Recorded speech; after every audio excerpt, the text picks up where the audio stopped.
on YouTube.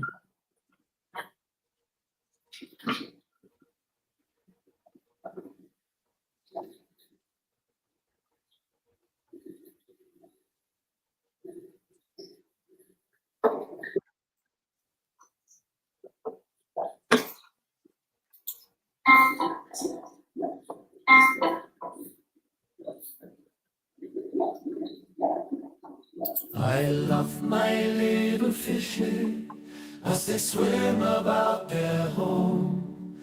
I love my little fishes as they swim about their home. When the sunlight shines upon them and their colors begin to glow, I am drawn into a world where my heart longs to go. I imagine scenes of beauty and feel the warmth of love. I love my little fishes as they swim about their home.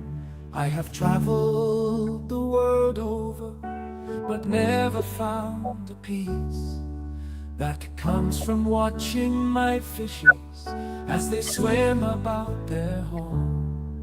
My heart is happy and I am content to sit and watch them swim. I will not be alone while these fishies are in my home. When the sunlight shines upon them and their colors begin to glow, I am drawn into a world where my heart longs to go. I imagine scenes of beauty and feel the warmth of love. I love my little fishes as they swim about their home.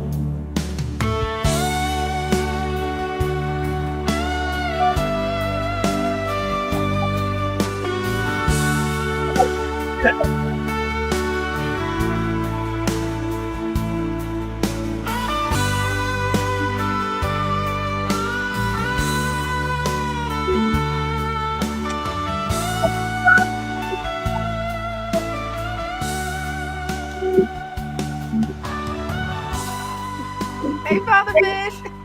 Hi. How's it going? Yeah, I don't know. I'm playing with my camera again. That thing has a mind of its own, huh? It keeps thinking, but it's stinking thinking. Right? That's usually the way most automated things and things that have smart in front of their names are. Yeah, he wants to do what he wants to do. That's the way my smartphone is. Huh. All right. Well, here we are. Yep. Hello. Hello. Hi, everybody. I guess it would help. Maybe I could get it down a little. This thing is a beast. It sounds it.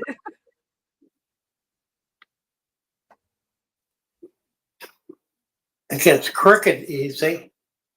And that's the one that has the auto tracking, right? It moves with you. Yeah. That's as good as that's going to get. Well, we get uptight. It won't matter so much. I keep going out of the frame.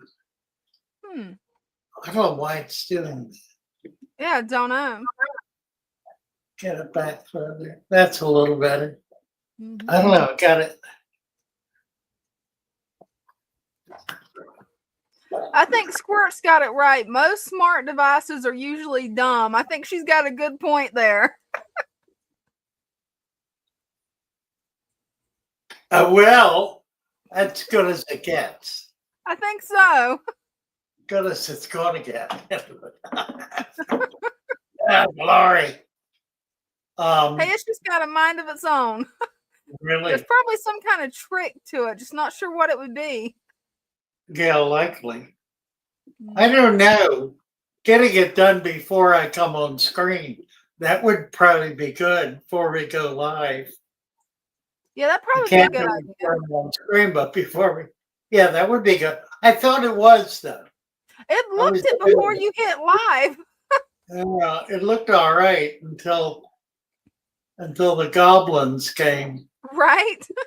Doompa! Sailor Red. Amazon ordered support. What in the world? Sounds like it could be a scam. I don't even know. It's out of Seattle. Hello? Hi, yes. I have an Amazon package for you. I'm here at your business. Oh, you're right outside? Okay. Oh, I'm going to unlock the door. Hold on a minute.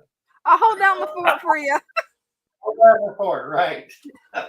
Let's see. We've got Let's see. Joey. We've got Kim M. We got Moon Pie, Doom Pie. We've got Cinnamon Girl, Sailor Ed, the infamous Marty Marr, Squirt. Oh, just right on that. Definitely got a bunch of people in here. Also got some new people. Awesome, guys. Well, tonight is show and tell. There's a pinned link at the top of the chat. All you have to do is click that link and you can come up and show off your tanks. I'd love to see some updates on what all you guys are doing out there. Each Wednesday night, we have a lot of amazing tanks that come up and they're gorgeous. So don't be shy. Just feel free to click that link and I'll bring you up and show off your tank. We also got Darkwire. We got Isabel. We actually have a lot of people in here tonight. We actually need you to hand out some wrenches, Father Fish. We got Father Fish back. Yep. We got a package. Oh, cool. Every time I get an Amazon call, it's always a scam. You know what's funny? The woman was delivering out of her car. She had her son with her, about a 9-10-year-old child who was carrying the package. So she thought, all right, what are we doing? What are we doing? What are we doing? What do you want me to do? Let's got Squirt's up to show off her new tank. Squirt is, yes, she's just hot to try to get up here and do something. Guess we'll have to humor her. Hi, guys. Hey. I did. All right. Are you ready to see the brand new additions? Oh, yeah. Ready. All right. Oh, my word. Beautiful. Look at this. Look at this. The tones are nice. Mm-hmm. Oh, look at that. You know what that is? Wow. Beautiful epistogrammas. It's a double red, isn't it? Yes, sir. Wow. Beautiful. Isn't that gorgeous? It Maybe is. have a male and female. You got you got two. There they are. Sure Yep. enough. You got a boy and a girl. Yes, You sir. do. Looking nice. The, Well, they were gonna the male's name is Flame and his wife is Ember. Oh, that's pretty nice. That's cute. That is. And we've got their house all set up. They're gonna love that tank. Oh, you're gonna love it there. I was talking to a friend today who got some, and he's had them for a while. They spawn regularly. So we just came in yesterday. We'll be excited to see the new babies. Mm-hmm. And they might take a little while, but it'll happen. Yeah, Nice. I just got them yesterday. And as soon as they got in, Ember was already checking out the house like, Oh, cool. some good real estate. Checking out the furnishings. Nice. It's Just hard like- to find them in there sometimes. Oh, there he Just is. like- right. Nice. Mm-hmm. I'm good very for- excited. That's grand. Wonderful. How are you doing, Danielle? I'm doing really good. I was a little bit sick the earlier half of last month, so I'm back to myself again, which is very nice. That's good to hear. Friend. Where do you live? We were discussing that earlier. Mhm. What state are you in? I'm in Missouri. Oh, cool. Missouri. Oh, I'm okay. definitely off on that. Missouri girl. Yes, Show sir. me her. Yeah, somewhat. Let me see. This is backwards. Trying to fix the camera so it's not backwards, but it's still backwards. Why are you backwards, camera? Yeah, sometimes they have a mind of their own. Sometimes. Backwards. I was Yeah, having this is trouble. my left. Well, actually, no, this is right. So left. And it's backwards. That drives me nuts. Oh, it does me too. My webcam constantly switches between each live. Ugh. Yeah, Like when I go said, to smart the devices I've found are dumb. Right? they like humans. How are you doing? Right. What'd you Glory. say? How are you holding up, Father Fish? You doing any better? I'm better every day. That's Good. Yeah, I got something today in the mail. It's a red light radiant mat that's supposed to restore cell structure and That's make your cool. body a little healthier. So I'm going to be laying on that tonight. Definitely. That sounds interesting it'll for help. sure. Pardon? I Yeah, think well, Dina said, let us know how it goes. And I said, that's really interesting. It yeah, I is. will. I absolutely will. Well, it's interesting to me that all of the breakthroughs in medical science, the curatives, are all based on Mother Nature. Right. They're based on sunlight, oxygen, and water. Gee, it's almost as if God gave us everything we needed. Amen I to mean, that. oxygen therapy is the big thing. And what they've discovered is that millions of years ago, when the oxygen level used to be substantially higher than it is today, and they assume that's why people lived longer. That's Why the plants exploded? There was everything was more abundant because the oxygen level was up. Well, they've discovered that that's oxygen in and of itself cures disease. wow. Just That's oxygen. cool. Increase a level of oxygen and everything gets better. Sunlight. Amazing. That's what this red light thing is. It's based on sunlight. That's cool. So sunlight, air, Mhm. and water. We're supposed to drink what? 6 quarts of water a day or some kind. I've heard 2 to 3 of these. I don't know how big it is. It's bigger than my head. Let's see. What is 8 times 6? Brain does not want to math today. Yeah, 48. Yeah, we're supposed to drink 48 ounces a day. It's a 48 lot. ounces. How much is this? I don't think This mine is tells me on it. it's a 60. Yeah, the 3 of these a day. That ain't so bad. I probably do close to that. Yeah, That my I can- bottle is 20 ounces. So if I get 2 of those, then I'm doing decent. Right. I try to get 2 of these in. It doesn't always work. I know. It's so busy, and it's for some reason water just, I don't know, it just doesn't think, oh, maybe I should drink that. Right. It doesn't do it right. I know. Brenda has she's got a big jug in the fridge Mhm. filled with water and lemon juice. Ooh, that Actually, sounds good. lemon rind. She scraped the rind and put it in. So it's very, very lemony. That's pretty good. It I does. noticed nobody's into it big time except her. I keep forgetting. Mostly, putting cucumbers in your water and letting that soak is super healthy too. Yeah, it tastes really good too. I was surprised. I tried it. I didn't think I would like it. Loved it. Especially with I mince didn't meat, get into it. I'd rather just eat the cucumber. right? Right. I was bragging to my brother and sister-in-law last night that I've been eating turmeric.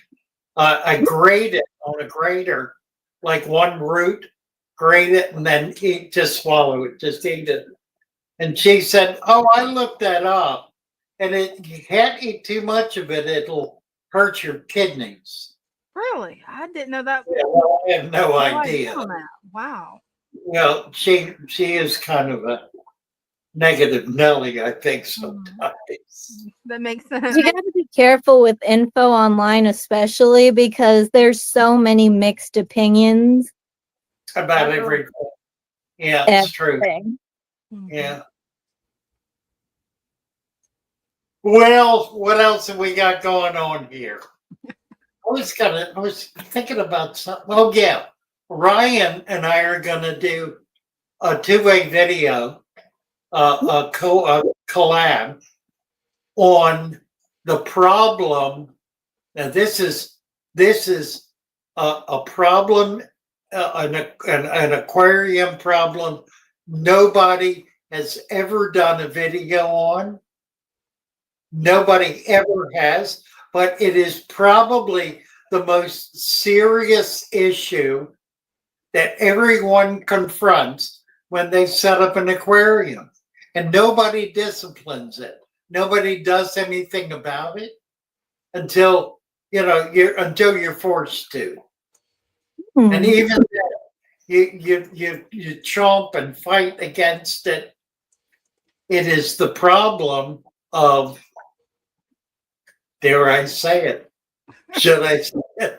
Yeah, You just have to wait until the video comes out, lest somebody steal the idea. Right, there is that. Nobody will steal this one. The problem of time.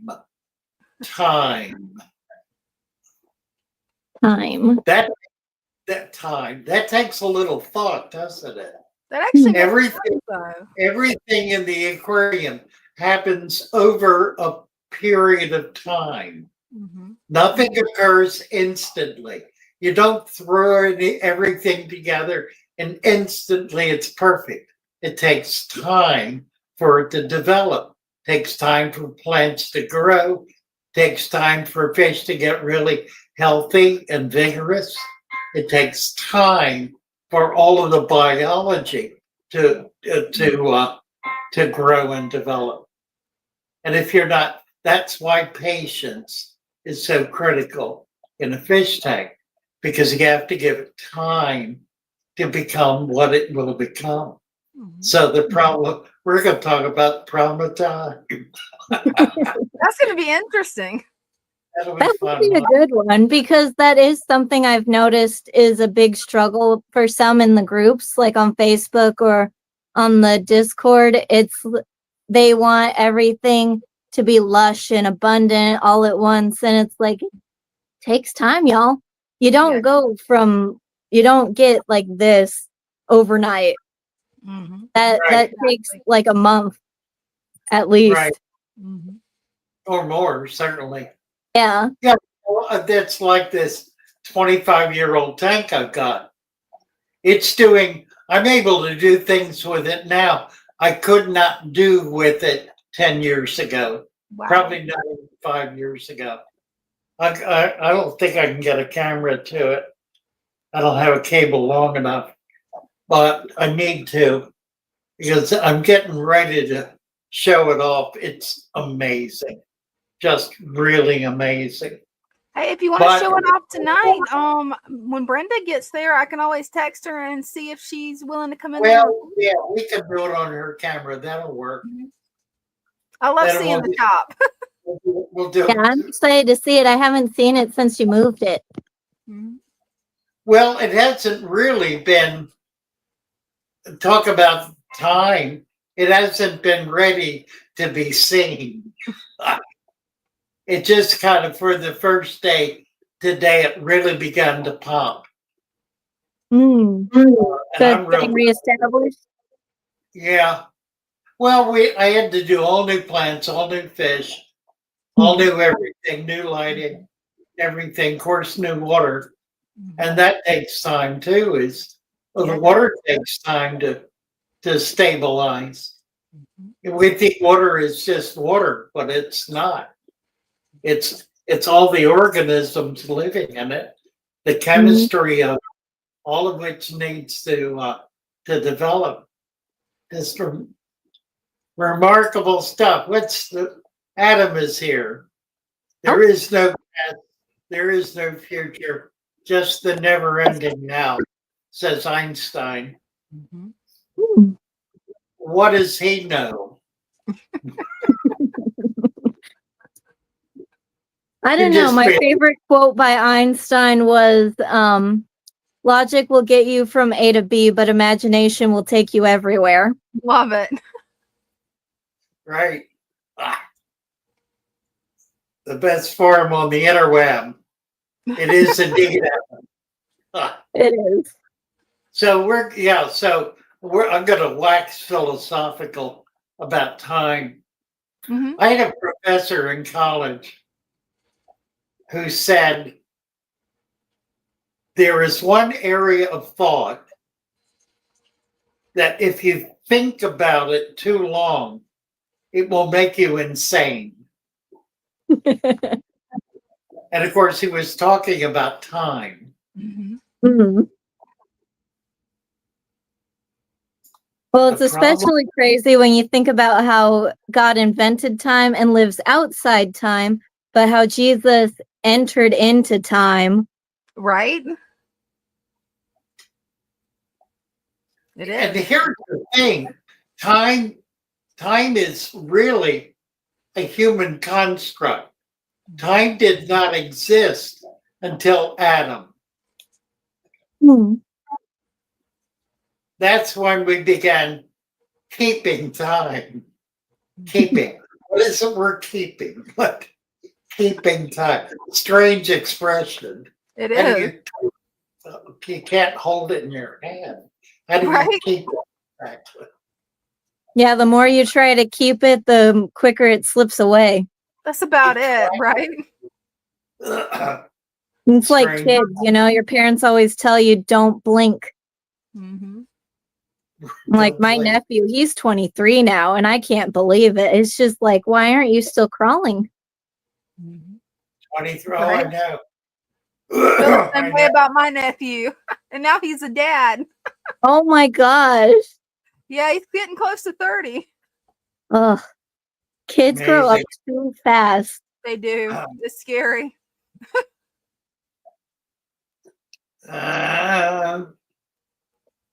Sailor Red talking about batteries and smoke detectors. So, let's see. I guess you said we needed some wrenches. Let me Yeah, we got a get few over new people. Let's see. There's Adam's carrying on here. Well, I don't see. There's Cinnamon Girls here. Prodigious is here. Mhm. Oh, here we go. Okay, I see it. Stephanie, give her a wrench. Mhm. And then Lisa without the cult jam. Well, y'all, I Lisa, feel like I should probably hop off of here so somebody else could get in. But I have loved every second of talking to you guys, and I missed everybody so much. Glad to have you back. well, it's so fun to have you. You bet. And I will keep everybody updated on when we've got some little babies. Oh, please that do. would be Looking great forward fun. to it. You betcha. That'd be great fun. Love Bye. you both. Love ya.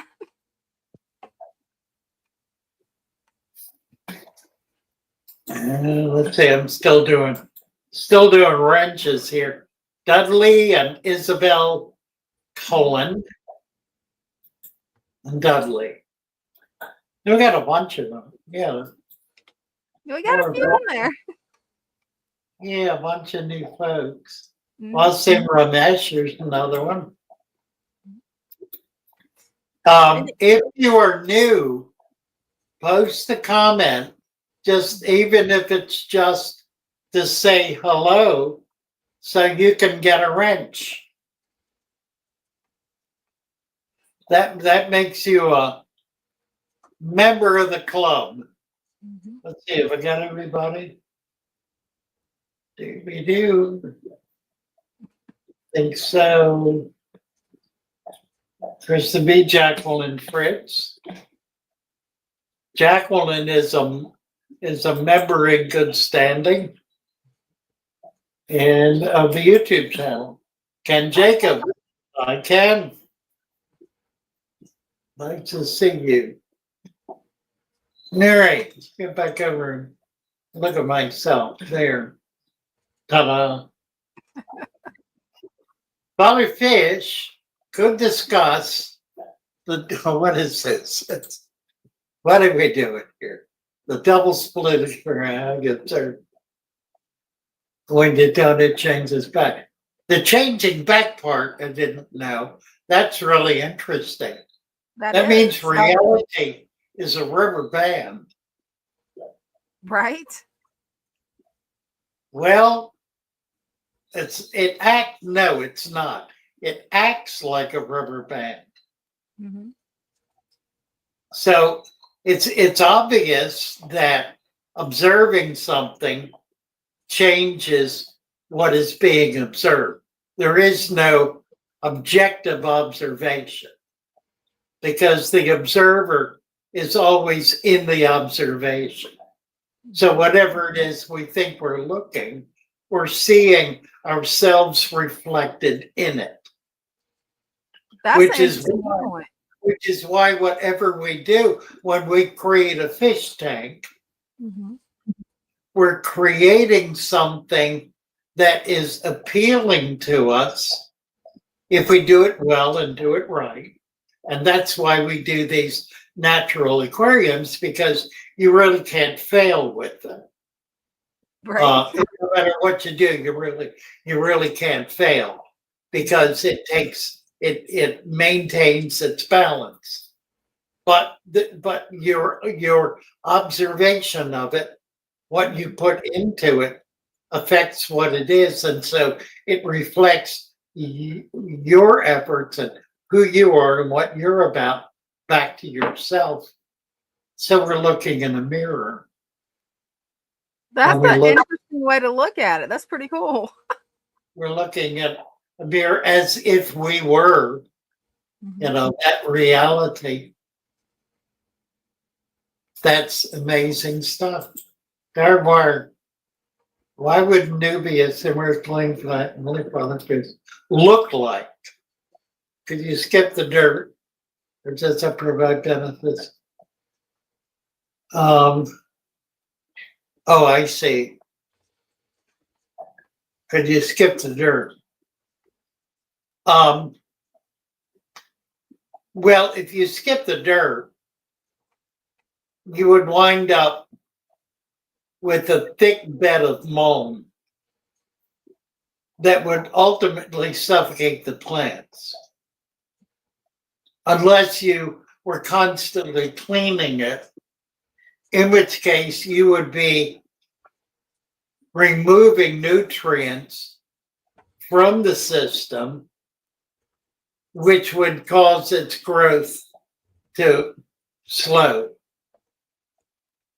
So putting a Nubius in a bare tank, and then depending on the fish that are in it, whatever food or nutrients you put in it to get it to grow. I mean, you could theoretically do this and just keep putting fertilizer in the water and it'll grow.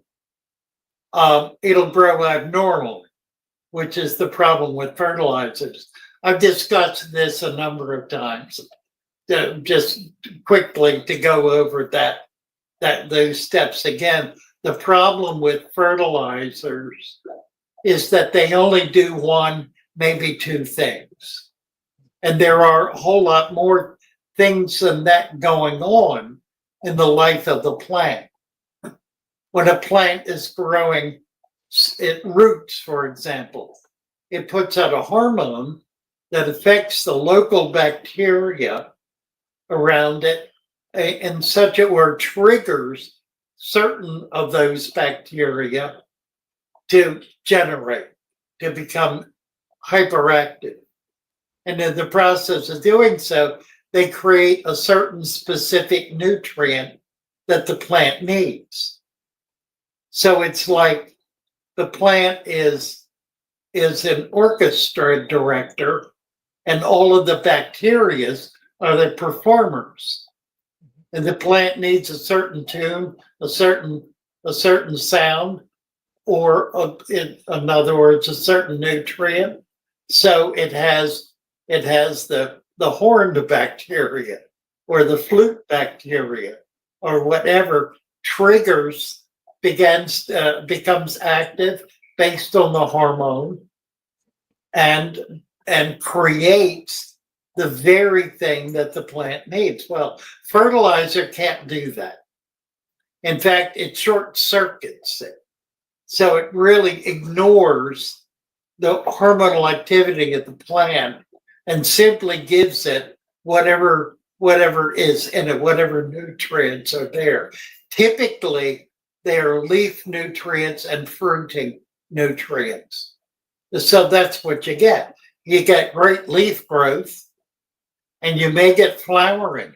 What you don't get is root development and stem development. That's at all adequate. I mean, it'll be there, but it won't be strong and healthy the way it would if it were allowed to do that naturally. And that happens in a substrate. It happens in basically a soil bed. It happens where all of the nutrients are held essentially in suspension until they're needed. So that's all that. What is this? We have Wilson Cuevas. Oh my word. Look Wow. at this. What a stunning pond. Good afternoon, everyone. So here's the pond. I have a long time I haven't jumped on the stream. How you guys doing? Doing good. Good. That's a beautiful pond. I can't hear you guys, but hopefully you guys are enjoying this as much as Your I am. pond is amazing. Can you hear us? I don't think you can hear us. Now, real quick, I noticed this. Oh, I hear you now. I noticed this one guy here all by himself. Should I be concerned about that? Well, I don't know. Just watch him, see what happens. He may be taking a breather. Now, oh, probably. Now, I got another question. I'm gonna.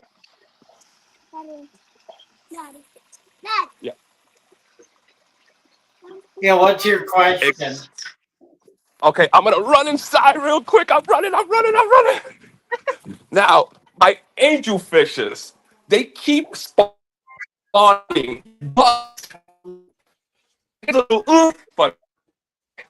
What about? Hey ho! Are you I back? can hear you, but you guys can hear me. These angelfish is male, female, and they spawn right over here, but nothing yet. Any eggs? Yes, a lot of eggs actually, but then when I wake up in the morning, they're all gone. Okay. Well, they're eating them. They're probably not mature enough to know how to do it. What you can do the next time they lay eggs, take them out and put them in a separate container and let them hatch out. But then you're going to have to provide food for those babies. The babies are big enough to take baby brunch. Okay. So you think I should get them? So cool. Yeah, This I would guy do was that. born here. That was amazing. Corey, right? You break it up real bad. Mhm. He's got a baby Corey there. Yeah. Nice. Yeah, he was born. Got this ugly thing here. I don't know what is that. It looks like maggots. Yeah, we cannot understand It's anything. happening overnight too. Yeah, we've got a lot of breaking up on our end. It's hard What to is hear you. this?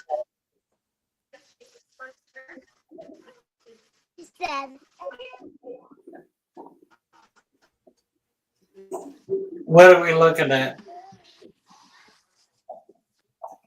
Little things right here. See, they look like maggots everywhere. Huh? Maggot. It looks like maggots, yeah. Are they leeches?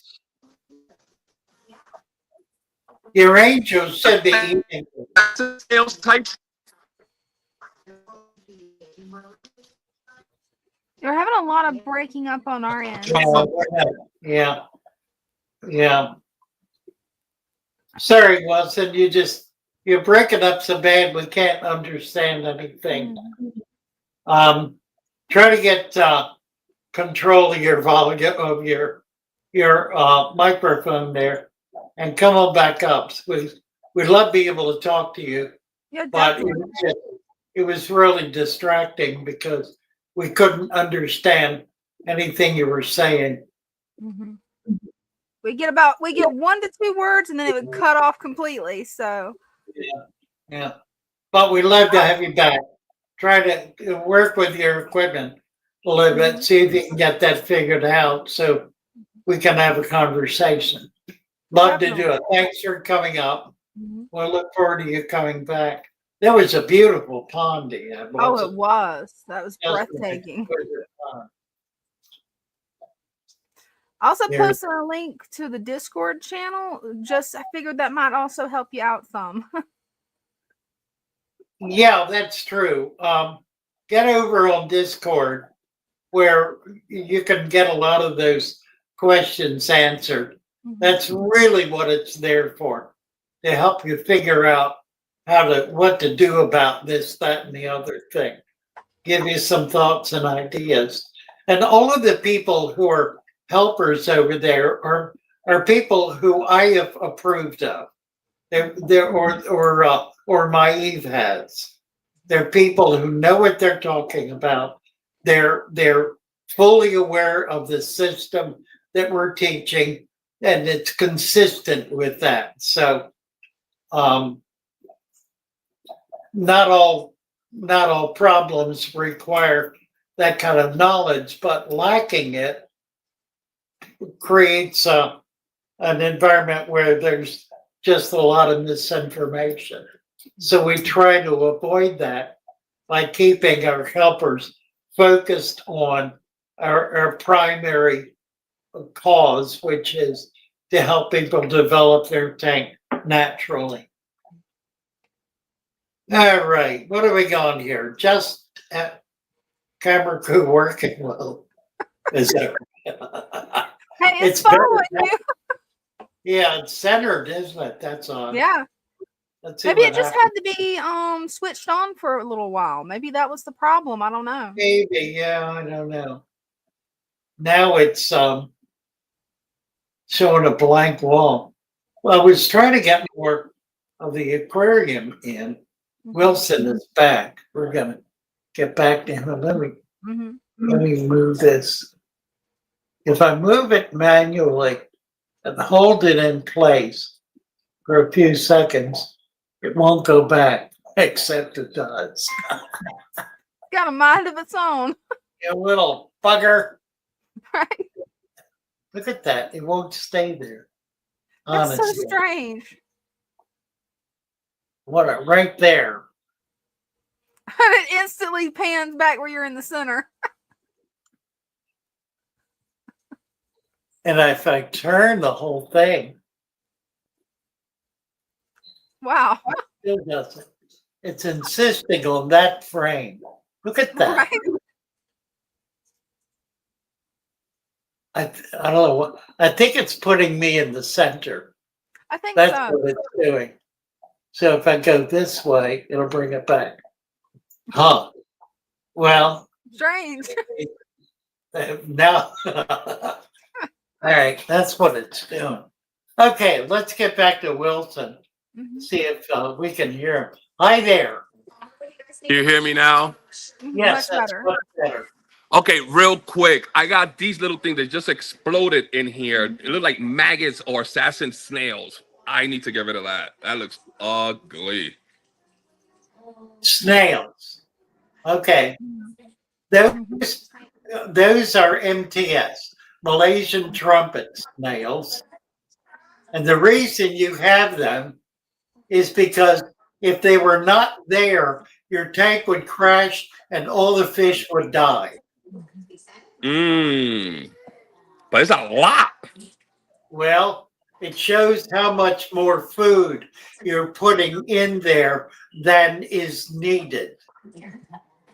Got It it. also shows, it all shows the other thing they're compensating for is a lack of plants. You have a few spindly plants rather than a lot of very bushy plants. There's a Yeah. little more over there, but it's not a lot of plants.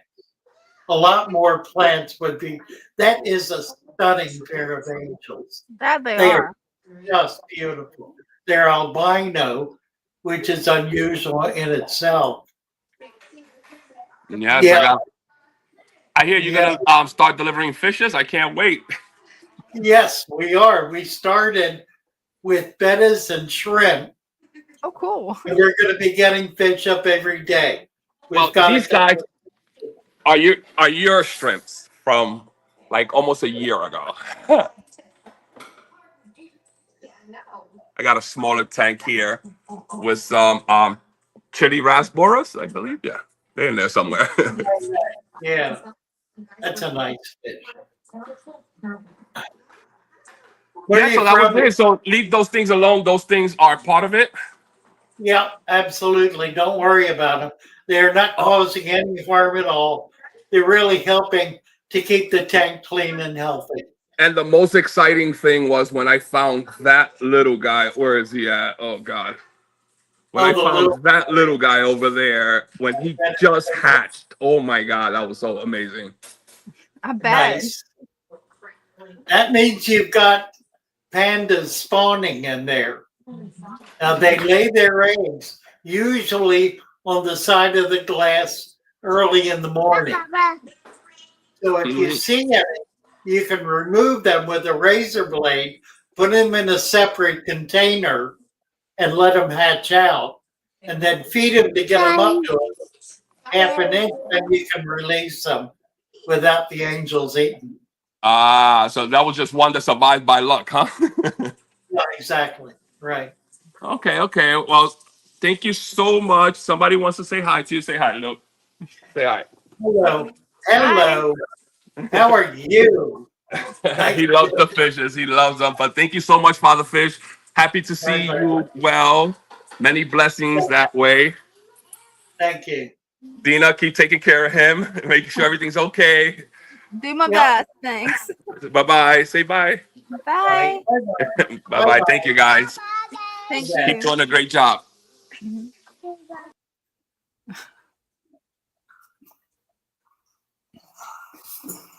What happens if I move? It's gonna follow you probably. I wonder how close you can get to the edge before it actually just whips around and puts you back in the center. I love what it's doing. I don't think it does either. It's lost its mind. That's definitely an interesting camera.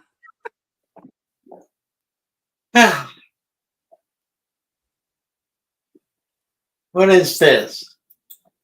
The dreaded spindly rating. What is Don't he? know. Oh, they're gorgeous angels, aren't Mhm. they? That's amazing. Yeah, look at this. Everybody likes the angels. Sunny this is a here. beautiful pair. Yeah, there we go. Look at that. Right. Blue Man saying you need the snails. Right. Ah, ah, right.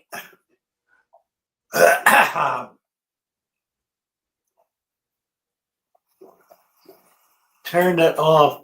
Yeah, I don't know. There's no switch on the thing.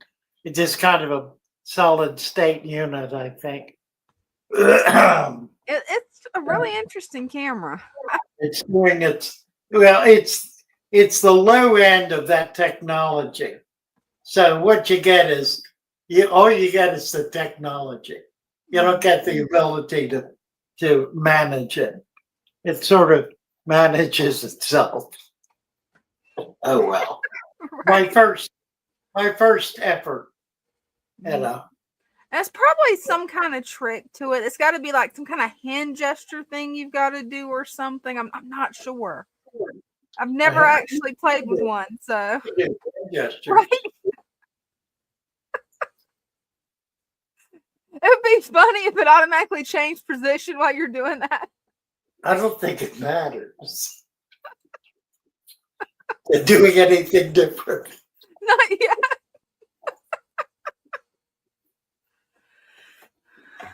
Oh, which tank was it that you wanted Brenda to show?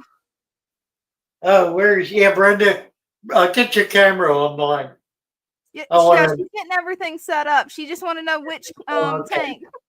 Okay. Yeah, I want to do the 25-year-old tank in my office. We created a work of art today. Abuse. It's abuse log. It's a magnificent piece of driftwood, about a foot long, that has abuse plants that we've been growing out, a bunch of them, including a white rose, which is just a stunning little plant. So we'll show that. We'll show that when we get that together. Definitely excited to see that. It's really pretty. That's one we're not going to. That's one we're not going to sell until we can get it multiplied by at least 50 times. Here Right. she is. Turn your dog. It's off. Can you turn your? It's off. Let me try turning mine off. Maybe that'll help. You have to turn mine off. Let me see if I do. Yeah. Yeah, it's okay in there. I can turn my volume on. I think, I don't even know how to do that. Let's see. Let me look at if there's something I can do. Try again. Audio. I muted my phone and it's still doing it. Adjust volume and cut my volume down. Stereo audio. Okay, I don't want to do that. I can't do much of anything else. I can reduce my volume. I see in StreamYard where it shows me I can mute the mic. That helps.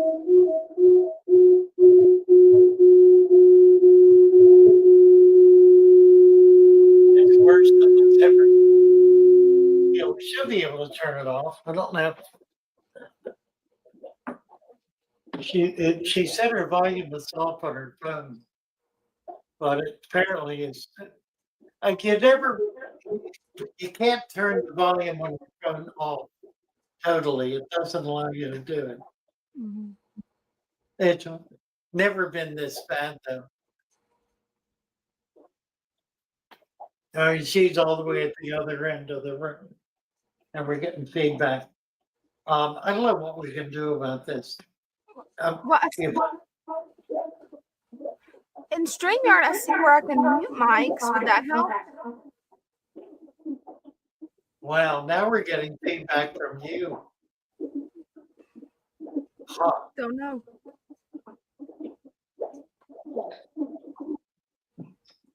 Let's see. Let me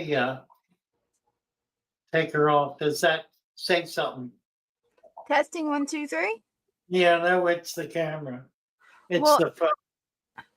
Will it help inside StreamYard if we just manually mute that way? Because I see over the top of our photos in StreamYard a little mic, and if you hover over it, it says mute. Would that help? I don't know. Let's see. We lost her. Yeah. She's she's offline. Try to come back on, Brenda, and we'll see if we can get that fixed. And I'm kind of hearing an echo on my end. Is there echo now?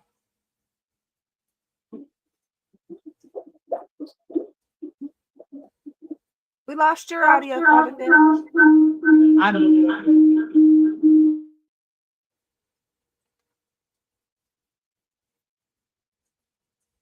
Can't hear you. Try this. Come on in here, Brenda. We've lost your video. Mm-hmm.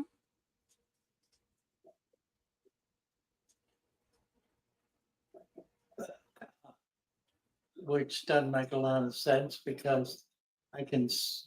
No, I don't see it. Move your camera a little bit and let's see if I got a live picture in your I phone. don't think it's a live picture. No, it's not. I'll tell you what. Go off and come back. Let's set it up again. Yeah, that might be what it needs. I think if I mute her, that'll fix it. Okay. I think. Let's try that. Hey, we'll try it and see. Yeah, so we don't have her picture right now. Mhm. Let's see what I want to do here. I'm going to kick out of the studio. Mhm. So come on back in. Jacob's here. You know what? I got a blank screen from Jacob. Jacob, are you there? Oh yeah, I can vaguely see. There he is. Yeah, I'm here. Can y'all hear me? Yep. All right. Mhm. Yeah, I'm getting my this Friday I'm getting a Hydra light and I'm fixing this, and then I'm gonna probably cut 75% of this out, open it up, put my brand new light in, and let it regrow. Yeah, don't cut it. Pull it out by the root, just in the front. Then you'll be able to use it for that new tank you're setting up. Well, that's for this tank. I don't have the weight to be able to support all that. I'm barely getting away with this one. Is that right? You're doing good. Yeah, you are. But once I get that though, I'm gonna have a whole bunch of them, probably over 15 tanks. I've already got them all situated in my brain how I'm gonna set them up. Nice. Awesome. Can't That'll wait to These see them. big, look at that. So red tail shark. Yeah, this is what snapped light. That's why I couldn't show up Sunday, because somehow this got moisture sitting right here, and I went Oh, to go yeah. pull it and it snapped. Oh wow. So it destroyed that one. So now I had to go back to the old school, which got transformers. This got transformer in it, and it makes like Oh, a yeah. noise. Fluorescent. You can see the fluorescent. It's like a pinkish white. See the pink? Yeah. Mhm. It's dim compared to LED. LED produces so much better of a prism coming out. Oh, it Oh, it does. does. Yeah. Look at the dullness to the brightness. Mm-hmm. Yeah. Absolutely. It's But an amazing I seen, difference, isn't it? oh yeah, I seen my crawfish last night and it was every bit of this long. It was almost 4 inches, I bet. Wow. Yeah, he's got a And lot of food it there. it's got it's got at least 1 inch claws on each side, about this long. Oh, Nice. awesome. But I'm not Very losing no fish. I'm not having nothing grabbed. So I think that crayfish is doing all right. But if it does start grabbing stuff like some of my precious fish that I don't want grabbed, it's probably getting yanked out. I'm not dealing with that. really. True enough. True But I enough. mean, 6 months. This is 6 months. I still don't have no buildup. Look at this. Look, it's just sand and a mud cap. Ooh, 6 months. I beat the right. system for this time. Look at the loaches. They're getting big. Sharks in the way. That's a pretty Nice. shark. And the loaches, There it that's goes. one of the is, but the other one's really fat. It's at least got a 1 inch girth already. Oh, here he is. Look how wide he got. That's a big one. He's getting big. Yeah, it is. That's a So pretty That's one a angel. big too. one. Yeah. They're gonna get bigger, but I don't know. I mean, if I put them, I was looking at a 75 gallon, and honestly, they got a good deal on a 75 gallon, and 75 gallon would be sweet. Oh yeah, they're nice. I seen that at Petco, a little over 200 for a 75 gallon. Is that an okay price for a 75? 200 for 75. Yeah. Yeah, Rimless. that's it. It's rimless. Oh, nice. Wow, that is a So good price. Yeah, I it think it's a wouldn't good price. this. It would be rimless. It wouldn't have that. It would Correct. just be this. But I don't know. Does this rim make a difference? Well, it's an aesthetic issue. Okay. Yeah, 75 rimless, it's going to be really well built because that means it doesn't have a frame on the top keeping it from bowing. Mhm. So it'll be Right. thicker. See, look at that right underneath. It'll be a better quality tank. I keep my tank right at roughly around 83.5 to 84, and they're doing wonderful with about 83, 84 degree. There's my female. She likes Yeah, it. Beto likes tanks without the rim. He said they look prettier. I think that's true. I've got a couple of rimless, and they're they're they're very different. These Oh cubes yeah. I have are rimless. A couple of them anyway. But this Nice. Friday, I'm getting my light, and then I'm gonna do all that, and then I'm gonna open her up. That'll be cool. Look forward to That it. way, because I've noticed some of my angels, they are getting stuck in this. They're actually having a hard time. I'm in the studio. Oh, there you It's are. Hey, we're gonna get it's back so to thick, Brandon here. I want to show but this tank. I, Anything else, Jacob? no, I just wanted to let y'all know how good the tank's doing. Well, Yeah, thank you. thank you. Look forward to Thank seeing the big Yeah, changes. thank you. Mhm. Thanks. Yeah. Bye now. Let's see. Let me get this up here. All right. Let's see. Ah, got it. All I do is mute it. Hey, that works. Okay, now what do? I go to here. Mhm. Okay. Wow. All right. So yeah, this is the 30. It's actually a short 55. It's a 30-gallon long. It's 4 foot long. You can see the edge of the new piece of driftwood with all the views. That's a dwarf dragon goby. Now these are views on this wood. Keep scrolling that direction to show us the whole new piece.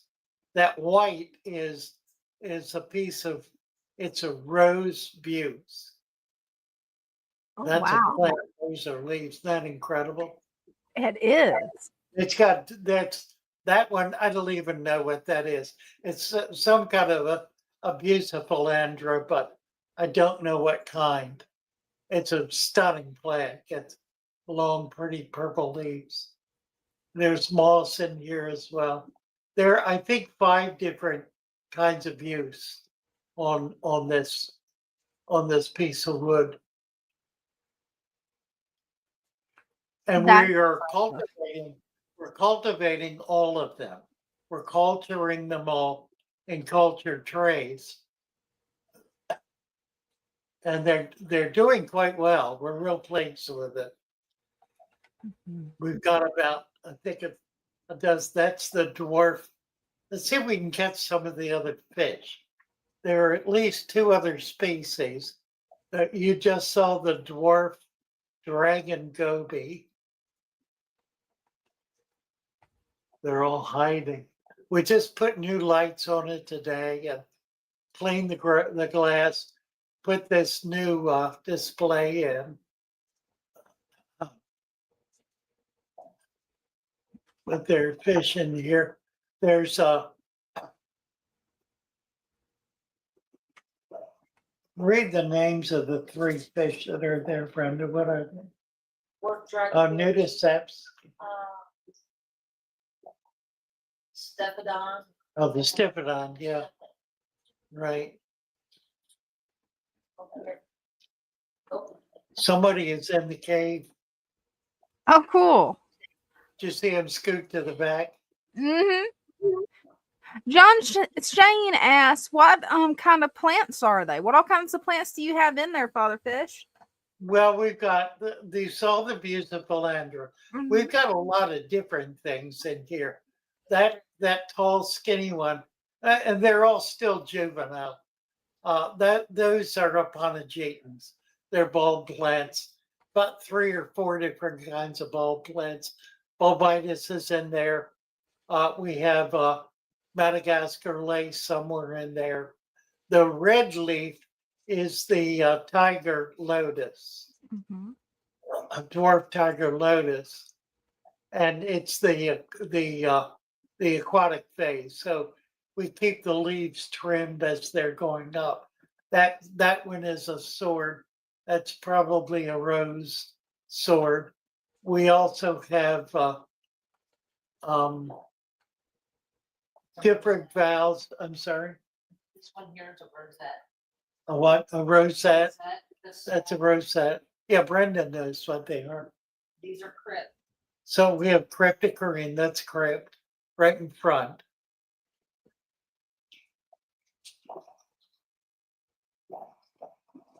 A few swords, some val, some crypt. There's another ball. There's a nubius in there, I think. There's a ball right in the middle, yeah.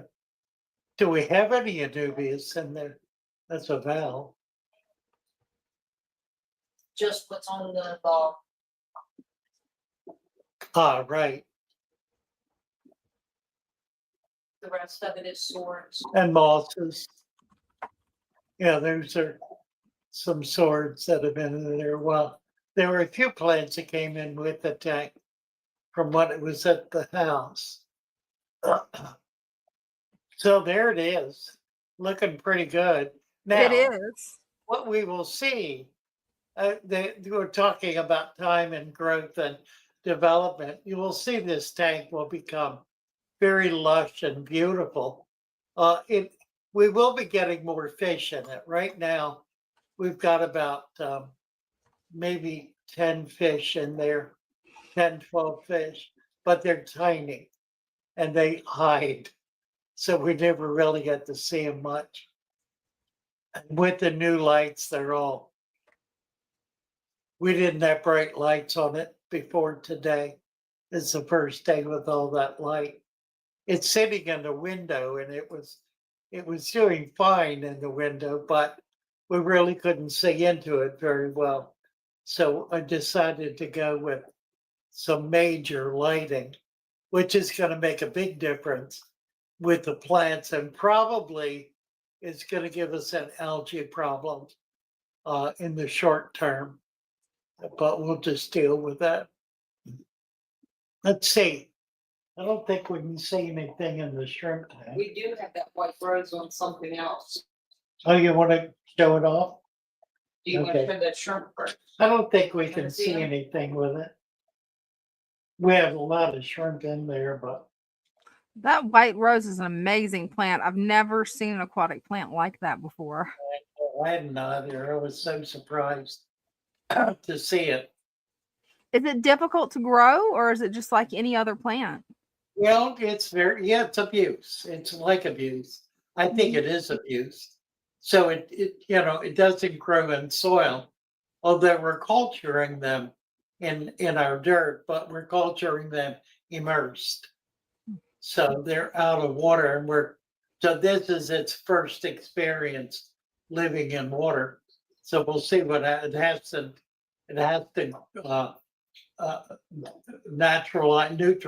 naturalize itself to that condition.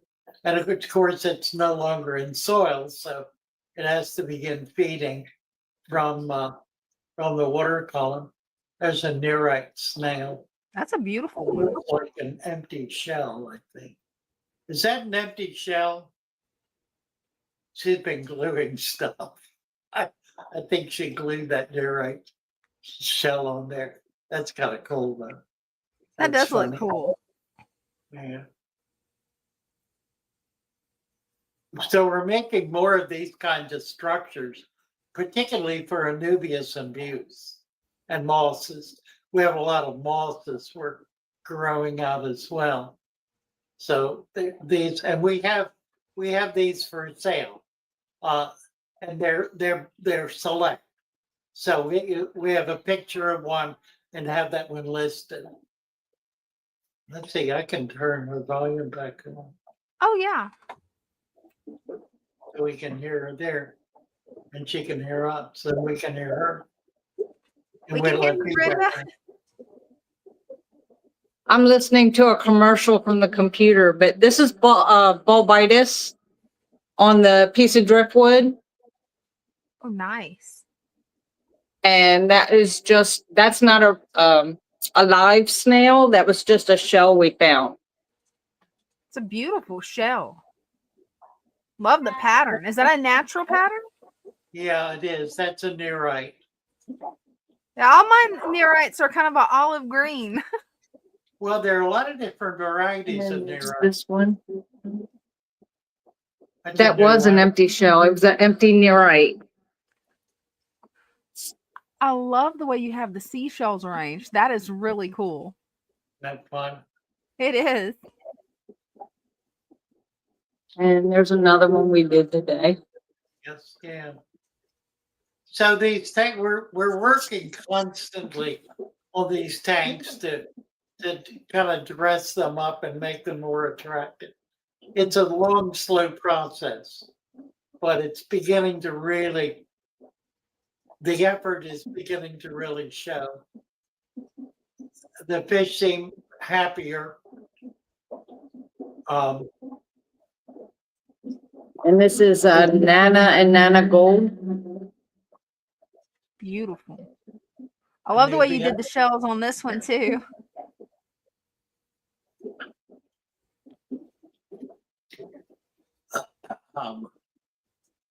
Oh,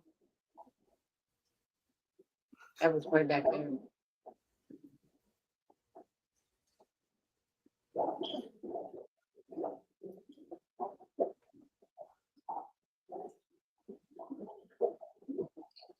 yeah, we started these tanks with a lot of valve and a lot of chain sword. And it established itself really well.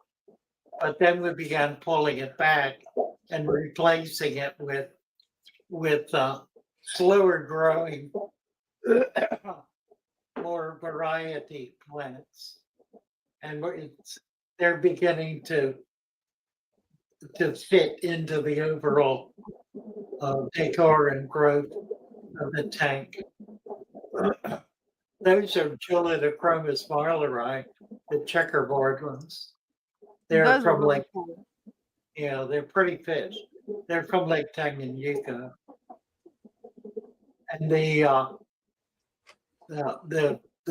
barb swimming around is the mascara barb, the one with black on its nose and tail. These are mostly gouramis. This tank is due for a makeover. We just have a few scattered gouramis left in there. We had a lot of rainbows in there initially. Love that sword. That is huge. Yeah, there's some pretty swords. It's a geophagus. And there's a blue, electric blue acara. They spawned in there a couple of days ago. This tank is probably our most unusual tank. It has at least a dozen oddball fish. They're more exotic fish, many of them. They're fish that get quite large.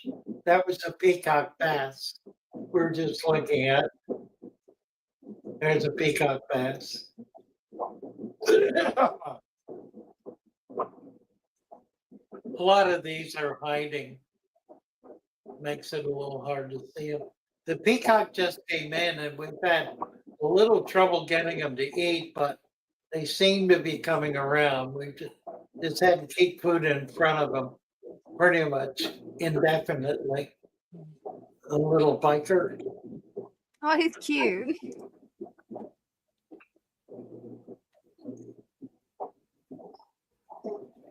Love the swords in that tank. Wow.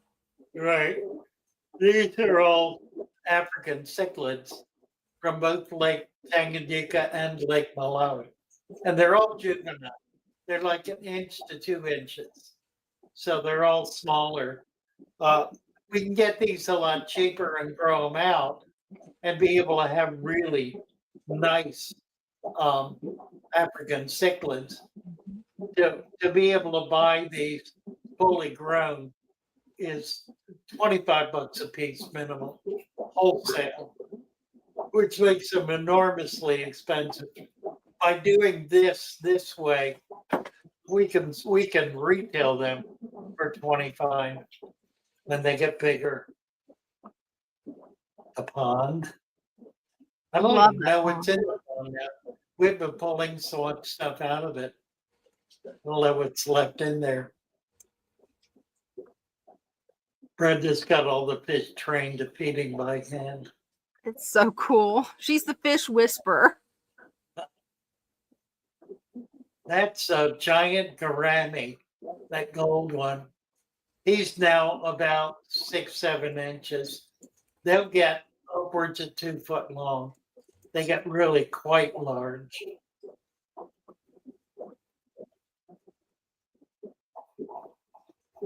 Osphronemus.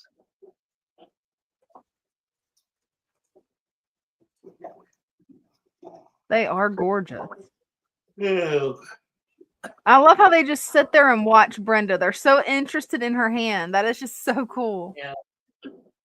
There's a couple of different cichlids in there as well. And some koi, I think, if they haven't been eaten up. I see a couple. They're little koi. They're like 2-inch koi. We had to get the big fish out to be able to put them in there. We've got a couple of pike cichlids that are about 1 foot long that had to come out of there. Let's take a look at the Abba. See how he's there. That'd be cool. Brenda, keep playing with the fish. Let's look at That's Right so now- cool how they just get mesmerized by her hand. Where are you going? What do you want to see next? They have an app. And in there. Is there? That's the Amazon type. Yeah. There, I think there's at least one disc is still in there. Oh, yep, there it is. Angels, yeah, sure enough, right in the front. Some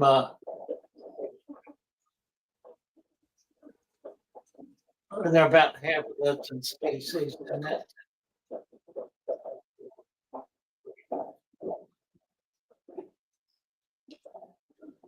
And the big African type. Now, notice how you cannot keep plants with African cichlids. This is a perfect example of how you cannot keep plants with African cichlids. And if you notice on the surface, there is not one single nipped leaf. And that's not because we take them out every day. It's because we don't get them.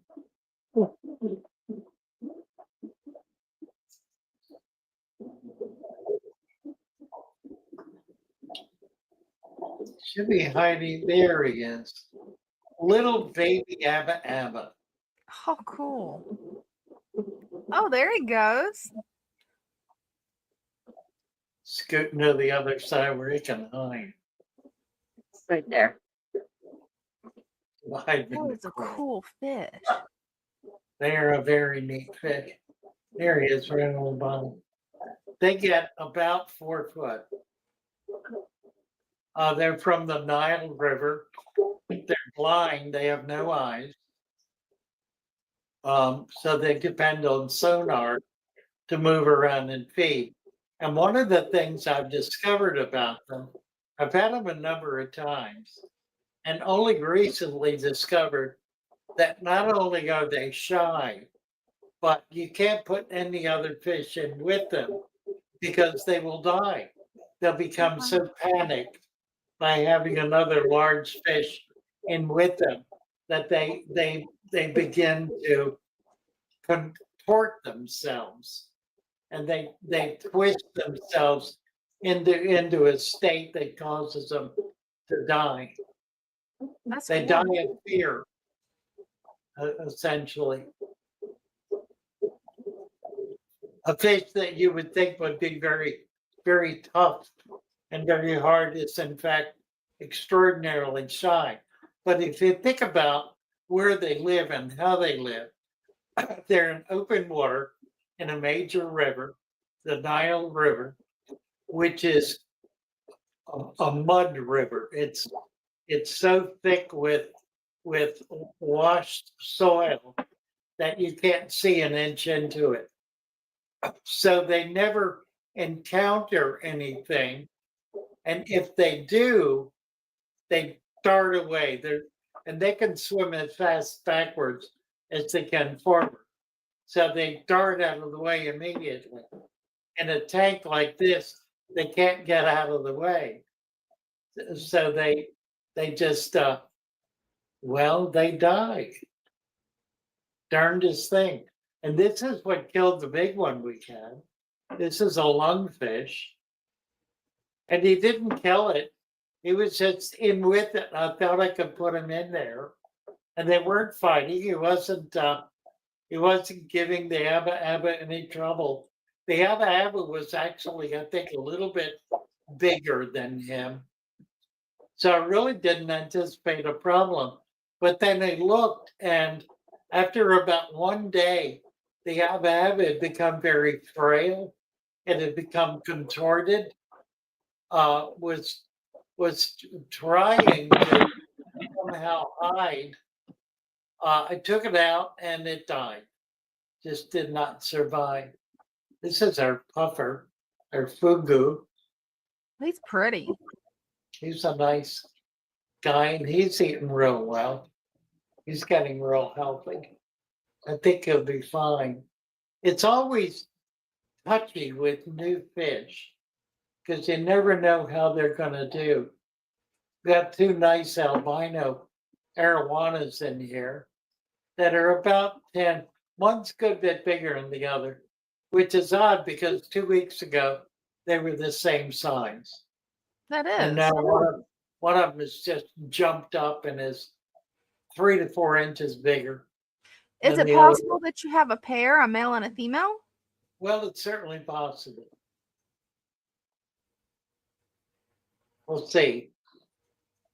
The big They're- one's not bothering the small one at all, so they should do okay together. Now, this is a fish. You can put other fish in with them, but you got to be somewhat careful. And you basically want fish that'll live kind of on the bottom. These are South American. They come from the same water as the discus. They're a UARU. These have spawned for us a couple of times. We have not gotten a hatching yet, but the babies, just like with the discus, will feed on the mucus of the parent as their first meal or first food. They do that for about a week and grow very quickly, eating that coating, that slime coat from the fish, so that they're born very tiny, and within a week they're about quarter inch and can then go on other kinds of food. I don't know exactly what's in here. They're chocolate cichlids. And then we've got a Central American in here. I don't remember what it is. I don't think it's got a tag on it either. That's a chocolate cichlid. And that's a chocolate, that little one, I think. That is. And then there's other guys. I can't remember what they are. Something I hadn't had for years and thought I wanted to get, so Barb got himself tangled in that tank. So these are the newest tanks, these 5 tanks. And we set them up to be able to put some new and unusual fish in them, which we have done for the most part. They will be, the population of these tanks is going to change, particularly when the fish that are in that big 125 begins growing. Because they'll get big enough, we won't be able to keep them in there and they'll have to go in their own tank. So we'll see how all that works out. But we think we've got enough tank space now for a while, for another 6 months at least, to be able to manage the little fish as they get bigger, barring selling them all. And that's, of course, always a possibility. But if that happens, we'll simply replace them. So we want to have these larger arowana. The only thing we don't have yet are stingrays, and they will be coming. It'll be probably another month before we'll be able to get stingrays, but we will have them. And they'll probably be in the tank with the arowana. Oh, we've actually got a question about that tank we was just looking at. Works FM 93 wants to know, is it just 2 sponge filters running in that tank? These tanks, yes. The big one in the middle, we have a canister on that. But yeah, these are all 40-gallon, and they have they've got 2 sponge filters in them, 2 large sponge filters in each of them. We're working now on installing an air system where we'll have one pump delivering air to everything. We got a big 3/4 horsepower air pump that we're trying to get hooked up.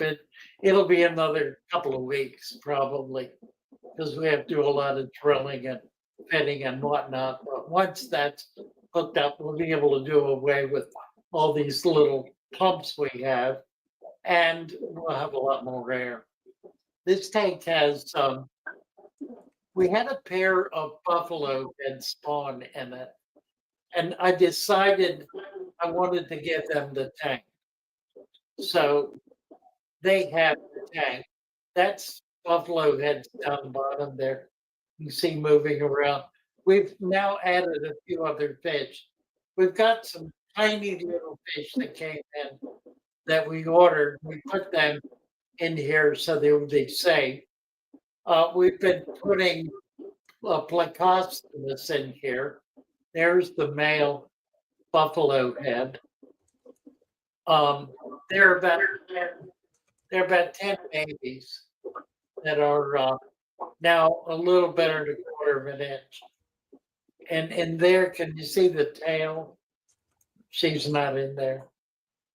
We've got two black zebra plecos, which we're hoping is a pair. They seem to be nesting. So, all right. Very nice.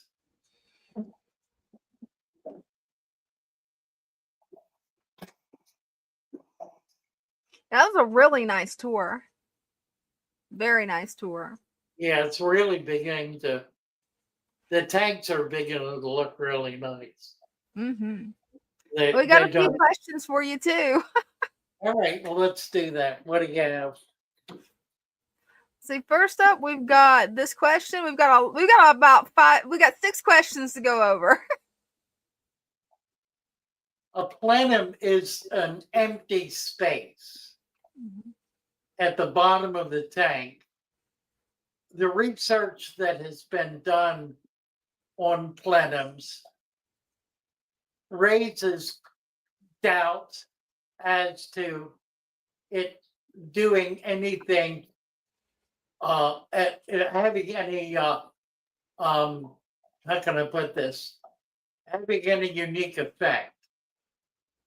In other words, it's been tested alongside tanks otherwise identically established with soil and sand base. This was done by GARF, the Geothermal Research Facility in Idaho, some years ago, where they researched plenums and non-plenums in saltwater systems and determined that there was no difference.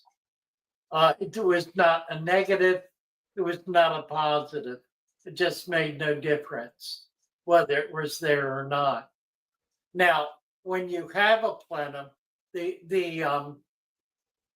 idea of a plenum really grew out of the undergravel filter, because that's what that is.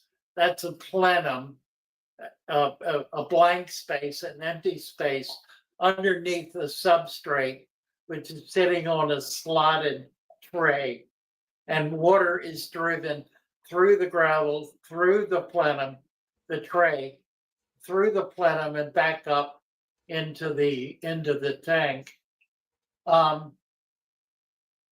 I did that for years, just like everybody else. It is a way to maintain a pretty stable tank, and it's pretty effective at what it does. It has to be cleaned out. It's not a permanent arrangement, and usually it's 6 months to a year. Well, every 6 months to a year, it needs to be completely broken down, taken apart, and cleaned. The gravel becomes foul. Any plants you have become entangled in the tray, and ultimately prevent water from going through it, so it loses any effectiveness, which is part of the reason it has to be broken down. A number of problems develop that are essentially not solvable by the structure of the system, and it requires substantial intervention in order to overcome those issues. The issue of anaerobic is kind of a red herring.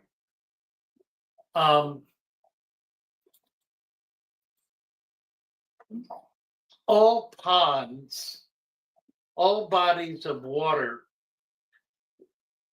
as the water becomes deeper, the oxygen level, the amount of oxygen in the water reduces. So as you go deeper and deeper, there's less oxygen.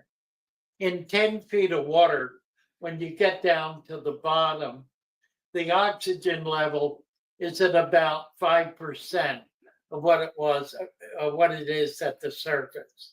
So it's substantially reduced. It's not gone, but it's substantially reduced. Now, when you get down to 100 feet, there is no oxygen. It's utterly anaerobic.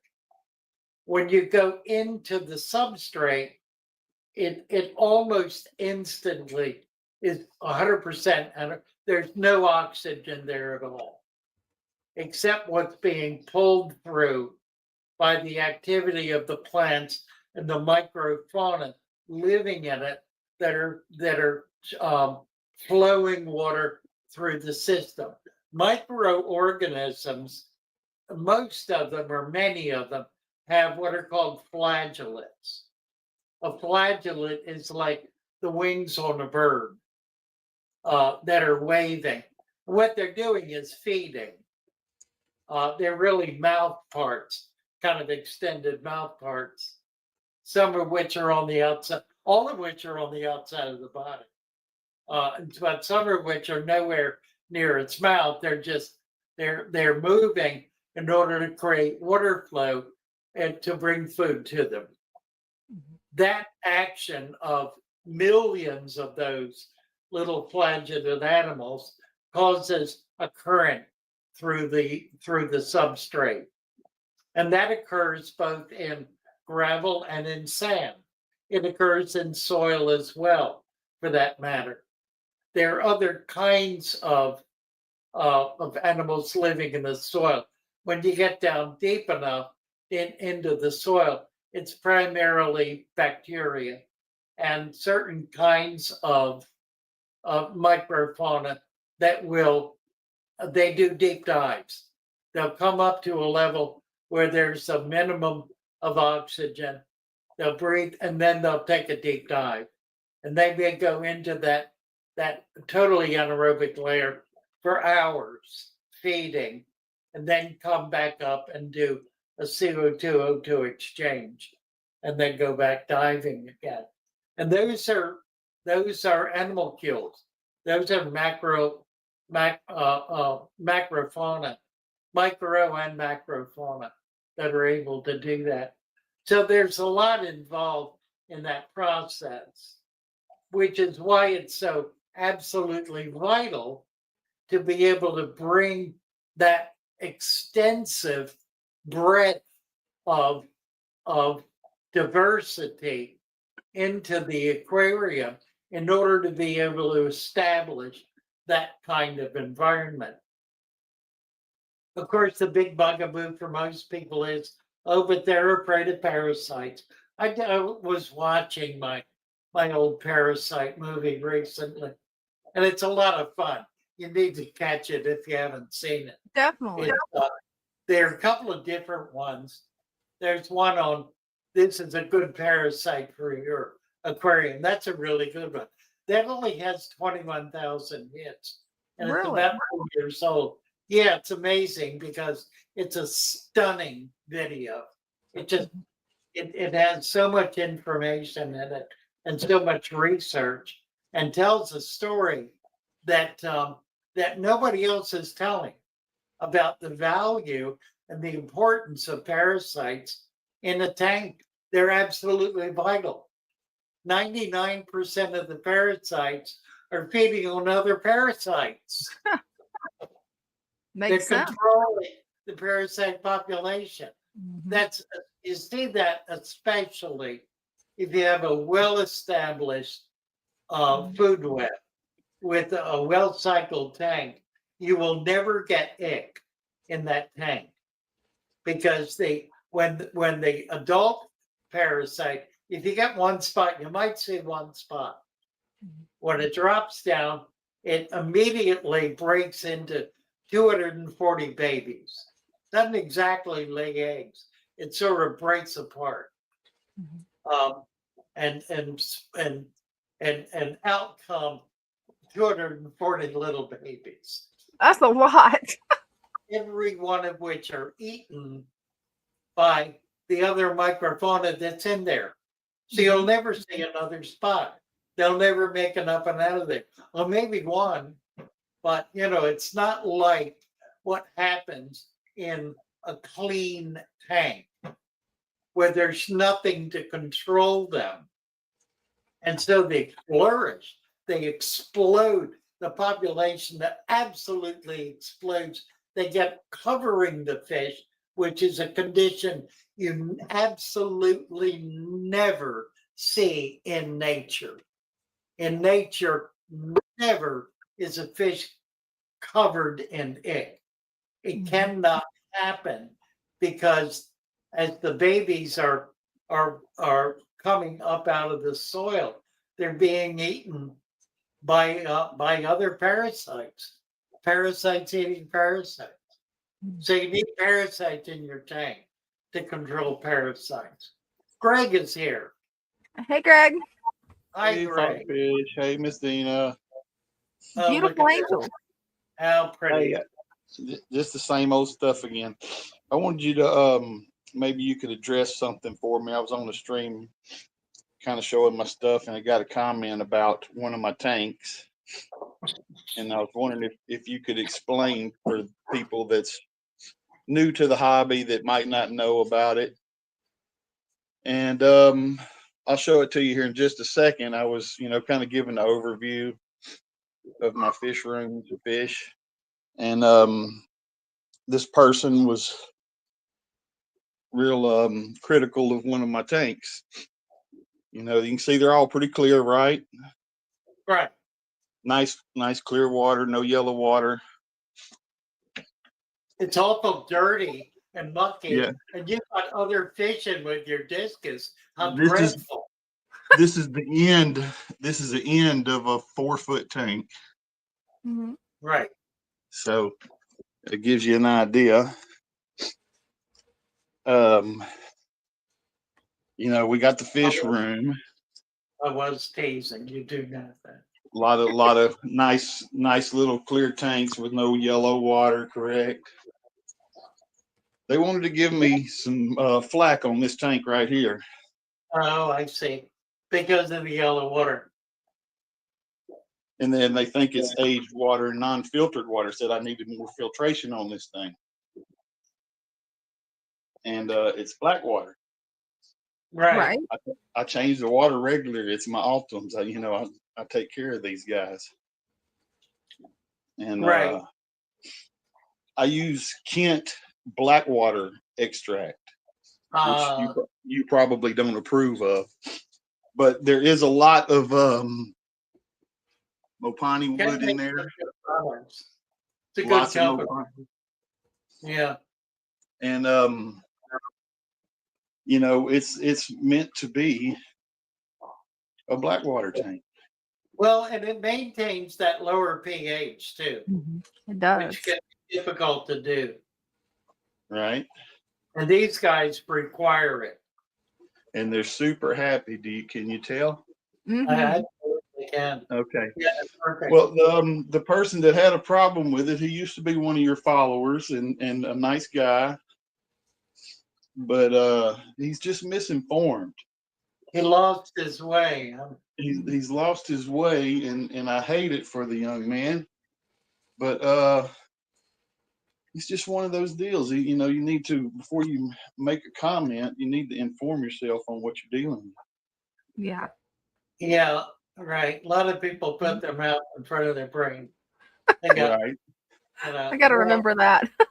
one Yeah, mouth. I mean, I've really tried to support this young man, and I don't know. It's just weird.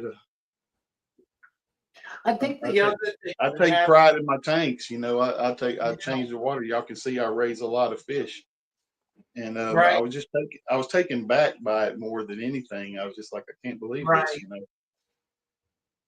Well, I think young people particularly tend to think they're a lot smarter than they really are. We all do that. We all think we're Oh, sure, geniuses when we're sure. 19, not realizing we're dumb as rocks. But, Yeah. somehow society promotes that false image and Yeah, it prevents does. young people from learning humility and learning how to learn. Right. Mhm. And I just wanted to let this person's watching right now. I'm sure they won't say anything in chat, but they're watching right now.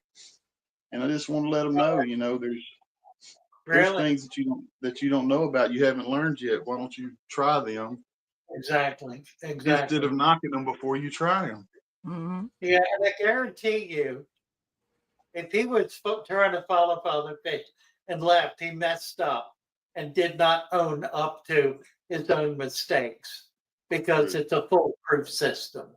Earlier, you said that, and I quoted in chat that apparently not everyone can do this system, and I don't know why, but I mean, there's all the people around the world doing this system. How can Yeah. it The don't make no people sense. who can't do it are the people whose ego gets in the way. Well, I've noticed that, the folks who are doing the system successfully have a humility about them where they're able to kind of relinquish the process to nature and be gentle about it and back off and not as try to assume total responsibility and for that matter a total approval for everything that goes on. true. We're really not in control. We can provide the resources and maybe provide a little bit of guidance Mhm. in terms of direction, but it's nature that's doing it. We're really not. So true. Those are All right, gorgeous. well, I'm gonna get on out of here. I just Thank you so much. Good to I Yeah, want see to you, thank come you. up Greg. and show a bunch of pretty clear water, so somebody can't say that Right, I've absolutely. got a bunch of yellow water tanks. Right, right, I take exception to that, except for if I want to have it. right. All Yeah, right, Father Fish. There you thank go, you, Miss Greg. Dina. Love those pink angels. Okay, I'm out. See y'all later. Bye See you for now. later. We've actually got a question from John Shane. Father Okay. Fish, how would you set up a sump for a freshwater tank? Would you advise to do so? And I'll be right back. That's a really good question. Um, First of all, if you're going to set up a sump, there are so many different ways to do it and so many different reasons to do it. I think in a freshwater tank, the sump needs to be not down under the tank, but alongside the tank, maybe even a little bit above it, so that you can create either a water flow or a swamp kind of flow where the water is distilling through that media in which you can be growing plants and other kinds of marsh fauna and flow the water through it and back into the tank, um, or a waterfall, which is also a kind of sump. Doing a sump under a tank for fresh water, while you certainly can do it, um, all it's really doing is providing additional volume. It's giving you a bigger tank. It's kind of doubling the size of the tank without doubling the pleasure, if you will. Unless you can convert it some way to make it something visibly enhancing, something attractive. It certainly can grow plants in it. That's a viable thing to do. Even in saltwater tanks, saltwater hobbyists will typically grow stands of caulerpa in their sumps. I've had a lot of saltwater sumps, a very few freshwater sumps. I have had some. They tend to be disappointing unless you got a lot of light on them. And if you do, then what you're really doing is you're cycling water between two tanks. In fact, which is what a sump is anyway. So they're just a kind of random thoughts about. I'm not opposed to sumps. I kind of like them. I don't have any going here at all at present, and I probably won't. I do have one tank that came in. It's a 125 drilled, a very nice tank that I do plan to set up as a saltwater tank. So I probably will do some kind of sump, but I don't think I want to do a hidden filter sump. It's going to be a deep sand substrate, and I'll probably do the sump as a second tank down below it, or even alongside it, and cycle between them.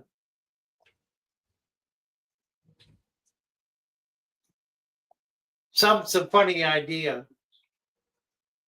When you think about it, it's really nothing more than extending the volume of water, expanding the volume of water that's available in that system, and then running it through whatever kind of filtration you're using, which is beneficial. I mean, I'm not in any way putting it down. I don't put it. I like sumps. I rarely use them because they're kind of a bother. You have to keep the water flow right, or you flood the place. And if the tank is not drilled, it becomes somewhat problematic to be able to keep it going without it stopping because of air infusion into the overflow pipes or whatever other problem, like evaporation, can cause it to stop working. Because you don't want more water in that sump than the tank will accept if it all gets pumped out into the tank and the overflow stops working. If the overflow gets clogged, the pump is going to keep water going back in the tank. So you don't want to have more water in the sump than the tank can accommodate, or it'll be on the floor. And there's a trick to how you achieve that that's really pretty simple, but is vital to make sure you do, Right. or you have a mess. And we also have a question from Adam. Oh yeah, that was interesting. Mm-hmm. Who was it? 3G said that his blacks are more aggressive. I think they're also bigger and they're more dominant. And I don't think it's got anything to do with the coloration. They're all the same fish. It's the same species. It's like guppies, different colors of guppies or different morphs of guppies. They're all scalare angels. It's all the same species, just variations in breeding, truthfully. So no, I don't think there's a difference based on the variety. There certainly are angels established colonies that are top-down colonies with a dominant fish, a dominant male, subdominants, and then everybody else below them. There will always be a dominant male, and it may be if it's paired off, it'll be a dominant pair. Whatever it is, they'll be dominant. I've seen those fish 3G has, and those Black Sea has are astounding.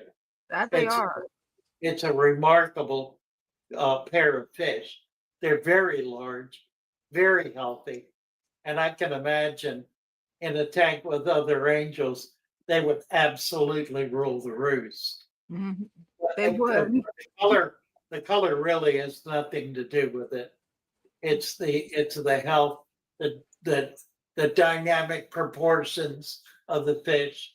Its size is a big part of that, and its general demeanor. Interesting question. It is, isn't it? Yeah. And then we've got a In most tanks, it's got more to do with size Mhm. than anything else. Go ahead, Brent. We got a question from Mary Oliver. And I've never heard of this species. I don't know if you have. I have.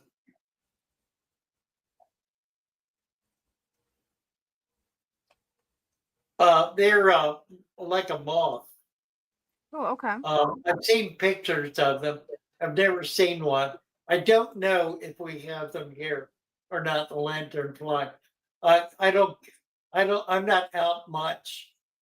I'm kind of locked in here or at home. I've not been able to walk very much, so I really haven't been outdoors much at all, and getting better and That's looking good. to get a whole lot better because I really miss being able to get out and walk in the woods and get Oh, in the water and whatnot. So I want to be able to get back into that. Mhm. At which time and in which case I will discover them if they're here. I'm sure. Right. They're I know they're particularly invasive and especially undesirable. But beyond that, I don't know a thing about them. They look like a little moth. That's good to know. Yeah, I had never heard of them before. You know, I just saw a picture of one the other day on some channel I was watching. hmm And then we got another question from Mary Oliver. Oh, interesting, isn't it? hmm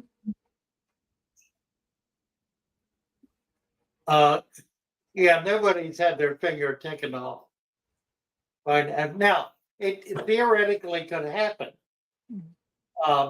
If it thought of your finger, if it thought of your finger as a small fish, it would grab it and shake. That typically what they do is they'll grab a fish that's maybe a little too big to eat. They'll grab down on it and shake very hard and shake hard enough to tear it in half. So I don't know that you could actually lose part of your finger. Would have to be an awful big one to be Yeah, able to break the bone, but it could certainly hurt. But I don't know that it would do that because the whole hand is attached to that finger, and it would sense that hand and arm as well, which is pretty big, and would probably run away. That Or makes try to- sense. Yeah. Well, I can imagine the possibility. I've had it for years. I never really stuck my hand in the tank, though. I don't think. Probably because they didn't want to take the risk. Right. Because they appear to be a very aggressive, very powerful, very dominant kind of fish, and it turns out they're not at all. They're predaceous. They are highly predaceous.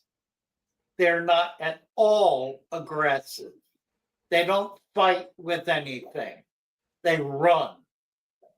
And if they can't run, they panic.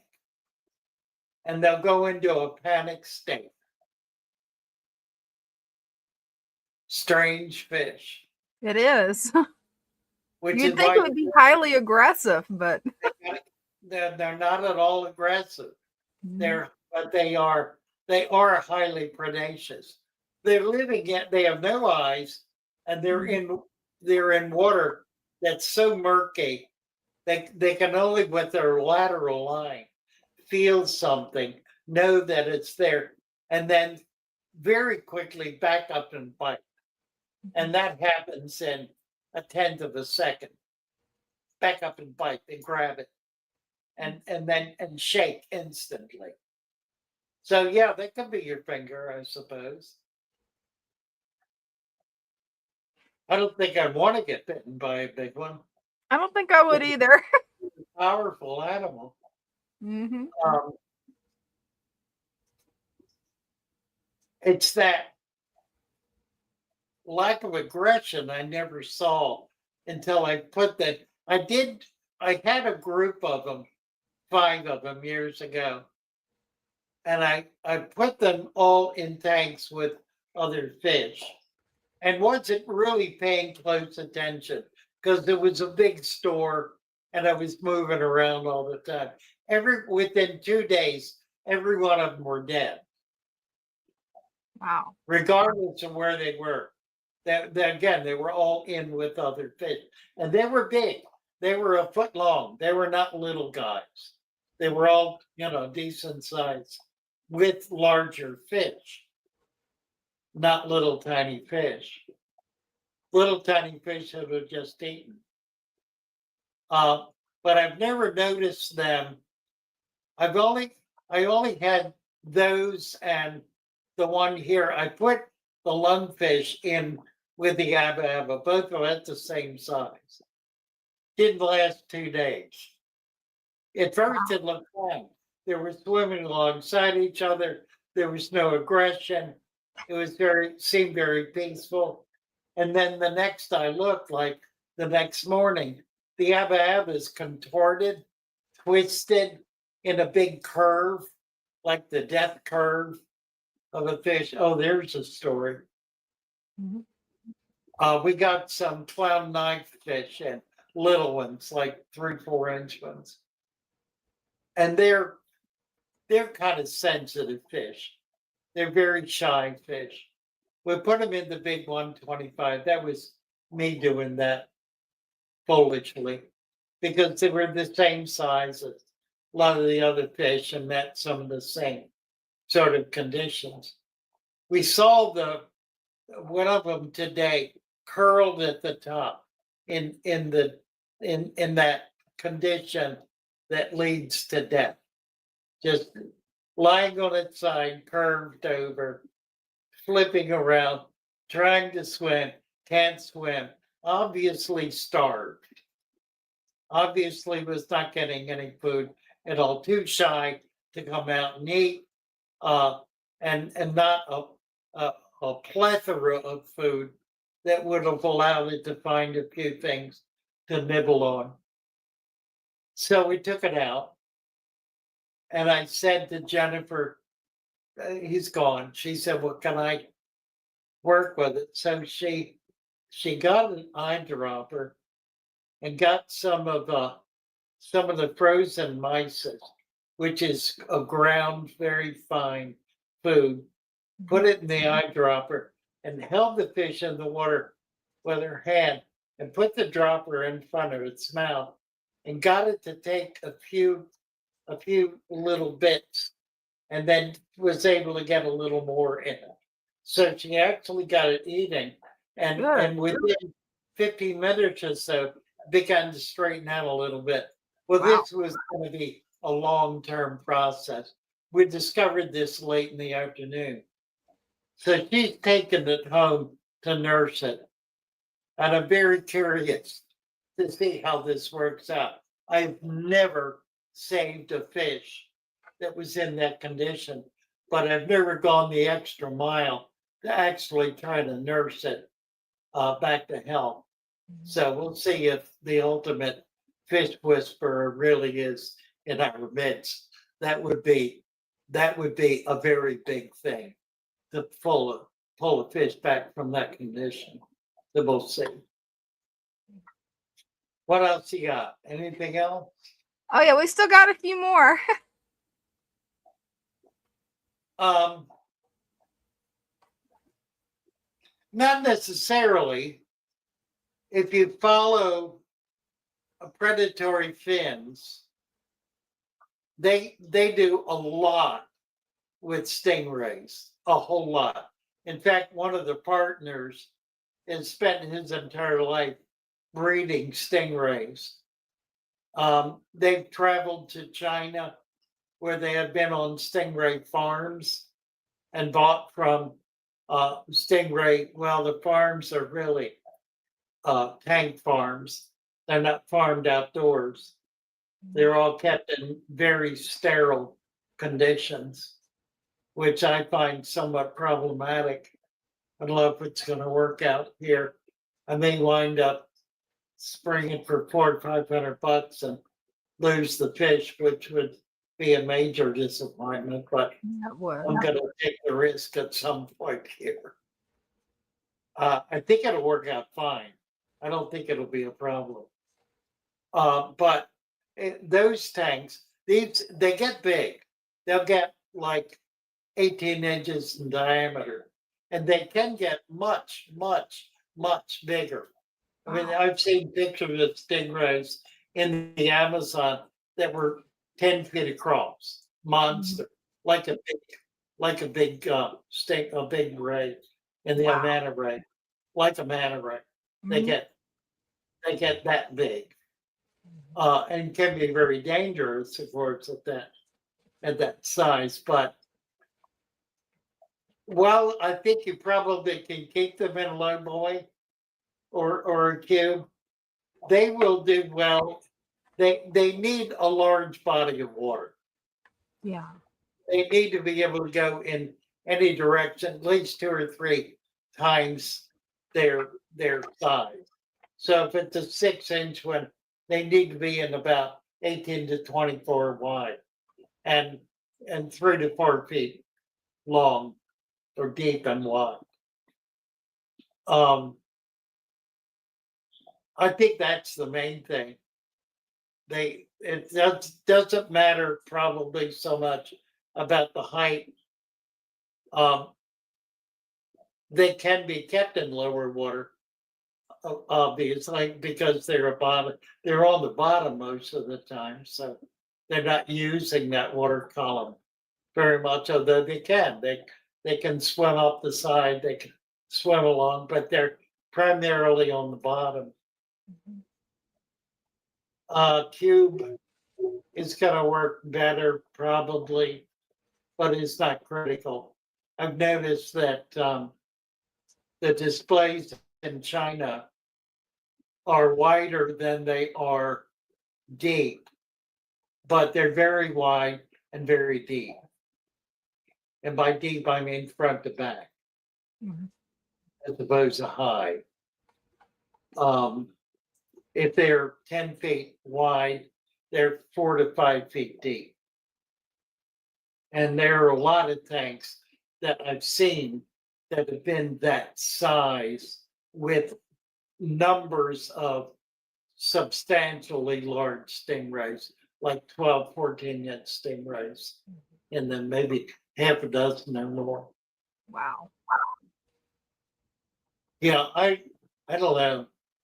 Getting into stingrays, that's something else. That probably, at this point, is the most valuable fish in this country, the most valuable fish in the hobby. The most valuable fish in the hobby is the red arowana, which is all over Southeast Asia, China, Japan, all over the Golden Crescent, and by the millions. Well, by the hundreds of thousands, probably not by the millions, but certainly by the well, maybe by the millions. More and more and more are being produced. They no longer exist in the wild. There may still be a population in Myanmar, but that's about the only place they are capable of existing in the wild, and only there because it's untapped. Has not been trapped out or otherwise fished for. But that's problematic too. So it's a good chance they don't exist anywhere in the wild, but in they exist in captive populations by the millions. And in order for them to get into the industry to actually be sold, they have to be tagged. So they're all tagged, they're all numbered, they all have an identification tag in them. So at any point in time, that it's a known fish.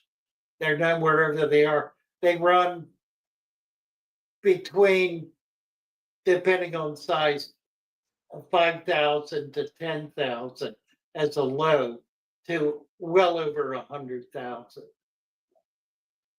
And So the red they're arowana, is it illegal in the United States? It's illegal in the United States, isn't it? absolutely illegal in the United States.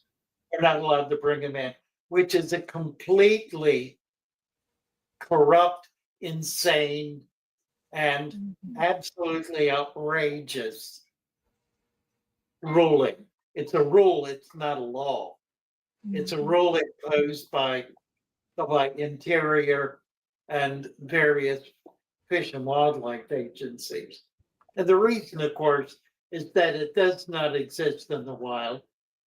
If it were allowed to become invasive and move into a population, it would not substantially damage whatever native population there was and would create a harvestable animal that would be of tremendous value to the fishing industry. So it's outrageous. It's outrageous for any number of reasons. The other of which is, of course, it's not going to survive in the wild. It cannot become invasive. It is not endangered. It is extinct in the wild, but is otherwise not endangered in captivity. There are millions of them, and they're being produced. There are farms all over China and all over the Far East that are farming them by the tens of thousands. I mean, literally. So what's it all about? It's just the arrogance of authority. It's all in the world it is. And that arrogance being a function of ignorance and more interest in exercising authority than in understanding what that authority is being exercised in terms of. So I go to war with that. Now I would never violate it because I don't want to go to jail. Oh, absolutely. Or lose everything I have. You know, I could go out and kill someone and not suffer the damage that it would by owning a red arowana. Right. It's kind of crazy when you think about it. Murder is less of a threat legally to one than owning a red arowana. That's wild. The insanity is off the charts. And again, just demonstrates the tyranny that has taken control of our culture. And that's a tyranny that must be broken. If we are to survive as a free people and not as slaves, it must be broken. And that's why we have the president we have. Plain and simple. Like him or hate him, that's why he's there. to break that tyranny. And frankly, for no other reason. Now, he understands that to break the tyranny, you have to free the people. And you free the people with a strong economy. Doesn't take the wisdom of Einstein to figure that out, but it takes an enormously powerful person to make it happen. So we shall see. That we If will. if he stays alive, I think he'll pull it off. But that's a very big if. Mhm. A very big if. There are a lot of enemies out there. Oh, what else do we got? Then we've got a question from Works FM 93. You think I can keep a short body koi fish and a 20-gallon? It's small. Until it's 5 to 6 inches long. I'll get a little bigger than that, and it'll. I mean, you could maybe go to 10 inches, but you'd be pushing it. Because it's body size. It's not just the length. It's a koi is a fat fish. It's big fish. And it burns up a lot of energy, burns up a lot of oxygen. I mean, at a certain point, and they tend to be high energy fish. And at a certain point, it just isn't going to survive. Yeah, if it's 3 to 4 inches, it'll be fine in a 20-gallon tank. And there's no reason not to keep it that way. You just want to be prepared to move it into a larger body of water as is needed. These are fish that get 5 feet long. Yeah, they get big. And weigh 100 pounds or more. I mean, it rarely happens, of course, but they can. When you look at the hatcheries in Japan, the koi hatcheries, they put their breeders out in mud ponds all summer long to feed in these mud ponds because they eat by processing mud and pulling out the microfauna, the macrofauna, and the algae that are growing in that mud. That's what they feed on. That's their natural food. They are, after all, a carp, which is a mudfish. Lives in the mud, feeds on the mud. And so they put them in mud. They put them in huge mud ponds. And they've got some that are 4 feet long and weigh, who knows what they weigh, 150 pounds? They're big. Right. They're monster fish. And they have 1 million eggs. Right? Which is why they do that, of course. But they do it with everyone they can.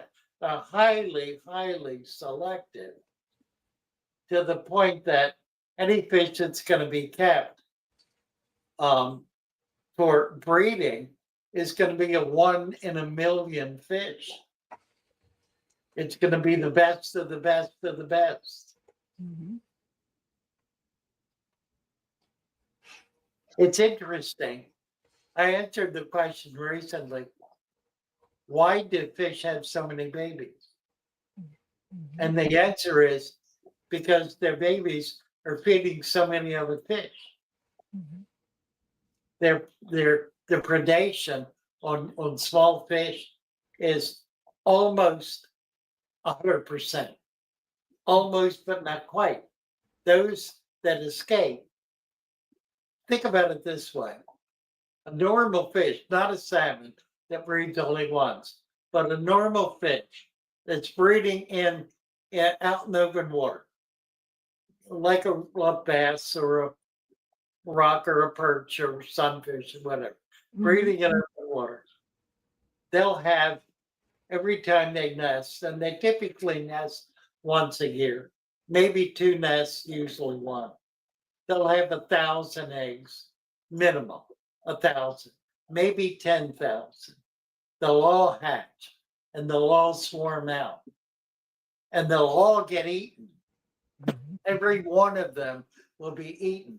And they'll do that over the period of their lifetime. They only need 2 to escape, to grow up, to have maintained their population. If 3 on average grow up, their population increases by 50%. If 4 survive, their population doubles. And that's over their lifetime, not just one hatching. They don't need anything, just anything at all to survive. Now, here's what's interesting. The same principle applies in breeding fish. When you're breeding fish, for other than mass sales, just getting the numbers up and getting them out. If you're breeding for qualities, if you're breeding for guppies for certain patterns, or certain color, or certain shape, or whatever, like koi. As the fish grow up and you're able to discern differences, you're removing those that are not desirable. And what do you do with them? Well, you feed them to other fish, or you grind them up and feed them back to your fish. You don't allow them to, you eat them, basically. You consume them. They become part of the reason they're all born to begin with, which is to feed other fish. That's why they're there. Ultimately, very few, very tiny percentage survive, just enough to keep population going. But the great majority are food. So is that their purpose? Is the purpose of a baby fish to be food for larger fish? Apparently so. Right? I mean, if nature is not utterly cruel and heartless and violent, yeah, they exist to further the total population of all of the animals in the system. Interesting stuff. It is. What else do we got? We got a super chat from Workshop in 90. We got 8 o'clock is what we got. We have a super chat. Thank you, Work FM, very much for your super sticker. And we got 2 questions. It's up to you though, because it is 8 o'clock. Sure, let's do it. Yeah. Okay.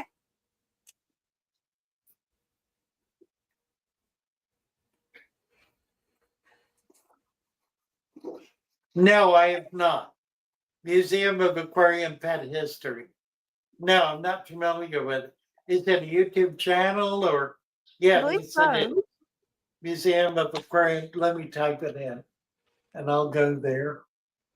And then we got one last question from Music Videos Australia too.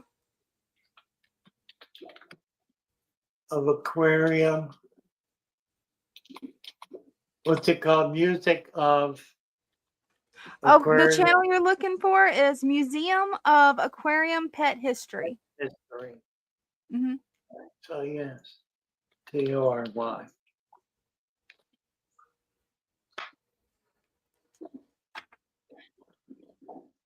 Aquarium and Pet History. Oh, that's wonderful. Oh, that's wonderful. Oh, let me tell you that. That's great. I'll have to make sure to look it up later. Oh, yeah, it's cool. It has pictures of 1900s. Whoa, that's going to be cool. Yeah, I just hope it's got a good story. If you want to live to 100, if you want to live to 100, get a fish room. Right? MOAPH interview with Jules Birnbaum. Wow. 91 years old with a fish grow. Wow. Nice. That's great fun. Oh, they're doing a physical museum. Now, I made a Cool. donation. Oh, where is this? Oh, I've got, if it's the same one, and it looks like it might be. I have a tank I donated to that years ago. This has been Cool. years in the work. Wonderful. That's wonderful. Thank you so much for that. That's great fun. Thank you. How would you cycle a fish intake without them dying if you cannot get good leaves? Are you in China? What does it say? I believe so. Okay, find a body of water that has fish living in it. Don't worry about it being clean or dirty. Just look for fish living in it. If it has healthy fish living in it, you can use whatever is in there. If the fish are surviving in it, it's fine. Go ahead and use it.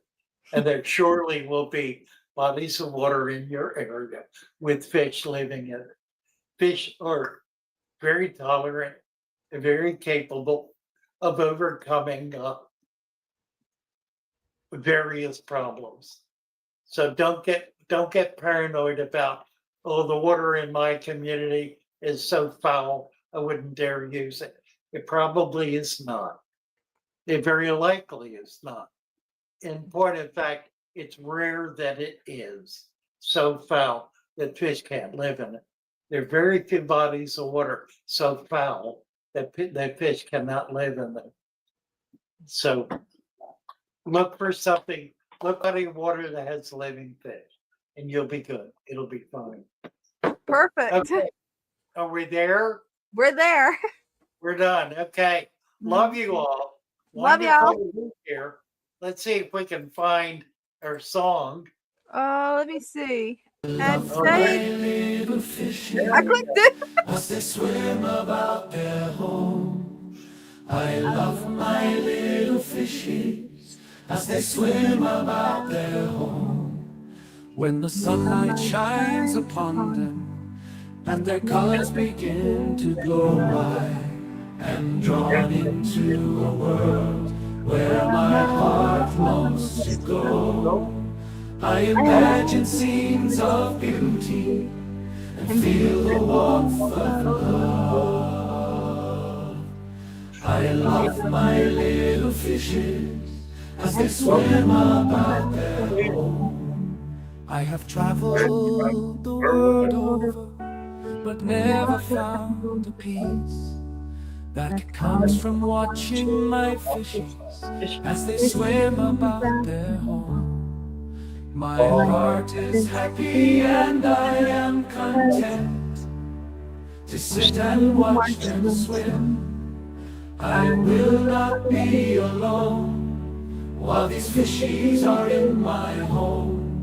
When the sunlight shines upon them and their colors begin to glow, I am drawn into a world where my heart longs to go. I imagine scenes of beauty and feel the warmth of love. I love my little fishes as they swim about their home. Okay.